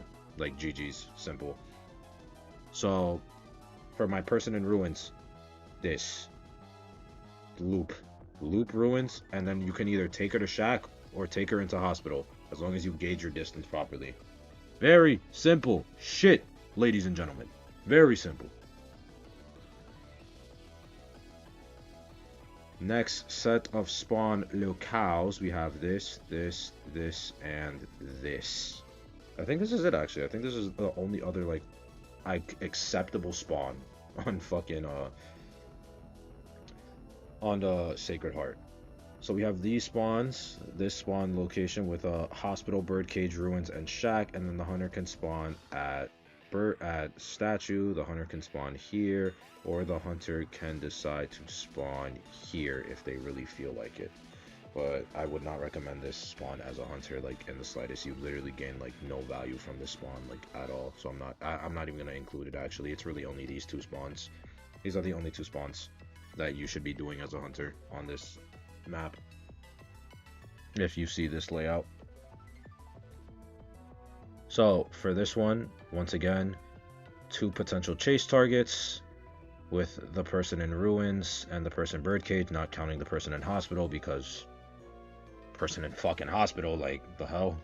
The cipher that is going to get locked off is actually going to be, if I'm not wrong, from where the hunter can spawn. Let me just mental map this out. It is still shit corner, I believe. Actually, I believe it is still shit corner. It's dependent based on where the hunter is, like, in the broad spec of things, but it's a coin flip pretty much between shack and shit corner, because if the hunter, like, spawns like back here, like right on the edge of forest, then shack will be locked off, because the game will count them as like closer to shit corner than shack. But if it's vice versa, where they're like up here, then shit corner will be the one to get locked off and not shack. So it's a coin flip. It's a coin flip, but both of these ciphers were most likely to get locked off. So now, with that being said, our person ruins, you literally just do everything that I've been saying for the last loop. Now, if shack is the cipher that gets locked off, our person at shack, you will actually have to rotate out of shack and go to like this shack dungeon area right here, so that way then our person who is kiting ruins can eventually just go into shack and to kite. If shack is not locked off, well then decode shack. You better hope that that person at ruins instead does not go to shack, but instead makes their way back over towards statue, which is what you should do. TBHs, not gonna lie. For my person at birdcage, it's literally the exact same thing. You just run around the map, the edges of the map, using the pallets. Like, push shack if you can, or just enter hospital, pass by it, and eventually make your way back out towards statue/forest end. Very simple. You're a rescuer. You should have these abilities. They're able. I don't think I really need to go into that much detail over where specifically you should be going, because it's like you go to the two pallets that are right near the chair, you get into hospital, vault window, get to statue. Very simple, easy shit. The only other spawn we have is shack dungeon. If the hunter spawns shack dungeon, the cipher that gets locked off is forest, with two potential chase targets being ruins and being shack. Now, because of this, person in ruins rotate statue, person in shack loop shack, then go to ruins. Very simple. And this is if the person at shack takes first kite. So if person at shack takes first kite, person at shack loops shack a little bit, and then after that goes to ruins. The reason why is because you and the person at ruins are kind of boxed into each other right now, which means you are kind of forced to kite on each other. So to avoid this, the person that spawned ruins just immediately rotates over towards the statue area instead. So that way then ruins becomes a vacant area for the person to have kite. If the person at ruins gets kite, you literally just loop fucking ruins to like all hell, and then you just head to statue, literally in the same fashion. Literally just loop ruin, woo, and then eventually just go statue. GG's. Actually, there's a third potential chase with this map I'm actually realizing, and that's going for the rescuer. But if the hunter goes for the person at birdcage, the person at birdcage just goes into birdcage, and then after that comes out at statue, and it's just GG's. Or if not, the person at birdcage can also go to forest and then come out statue, in which, again, GG's. Very simple shit. Very simple rotations. All you gotta know is just how to communicate and know what to do and keep these things memorized. Very, very simple shits. I think that is every single fucking map, guys. That is every single map. Oh, Jesus Christ. I'm finally done with this vid. Thank you all for watching this video. As you can tell, it took me a very long time to do. So I would really appreciate it if you just subscribe to the channel, give the video a like, share the video with your friends, because I definitely did take a lot of time like making this video, so that way then everyone can know how spawn selection works, because I know Griffins, I know the game does like a very horrible job at at like explaining things to players. Like the game just throws you into spawn selection, is like figure it the fuck out. So like no. So like I really hope this guide ends up helping people. Like I like genuinely, I really hope it does. Please share it with your friends, share it with people. I know it's a long video. I'm gonna have timestamps, so if you just want to skip to whatever maps you struggle on and want to know, blah blah blah, you can always just do that. But please watch the video, share the video, like the video, and please do subscribe. I'm trying to hit 5,000 subs before June, and we're already almost halfway there. So definitely subscribe to the channel, and it would mean a lot to me. Any kind of support I would take. If you want to even go a step further, you can become a channel member for $2.99 a month, where you actually get early views to these kinds of things, like where you get little sneak peeks of my editing process, the little thumbnail sneak peeks. You get to talk to me about like maybe what video ideas you would want to see me do in the future, content you'd like to see, or even just guys that I could potentially make. But with all that being said, guys, I'm Zeus, and I'm out. Peace out, everyone. Love you all.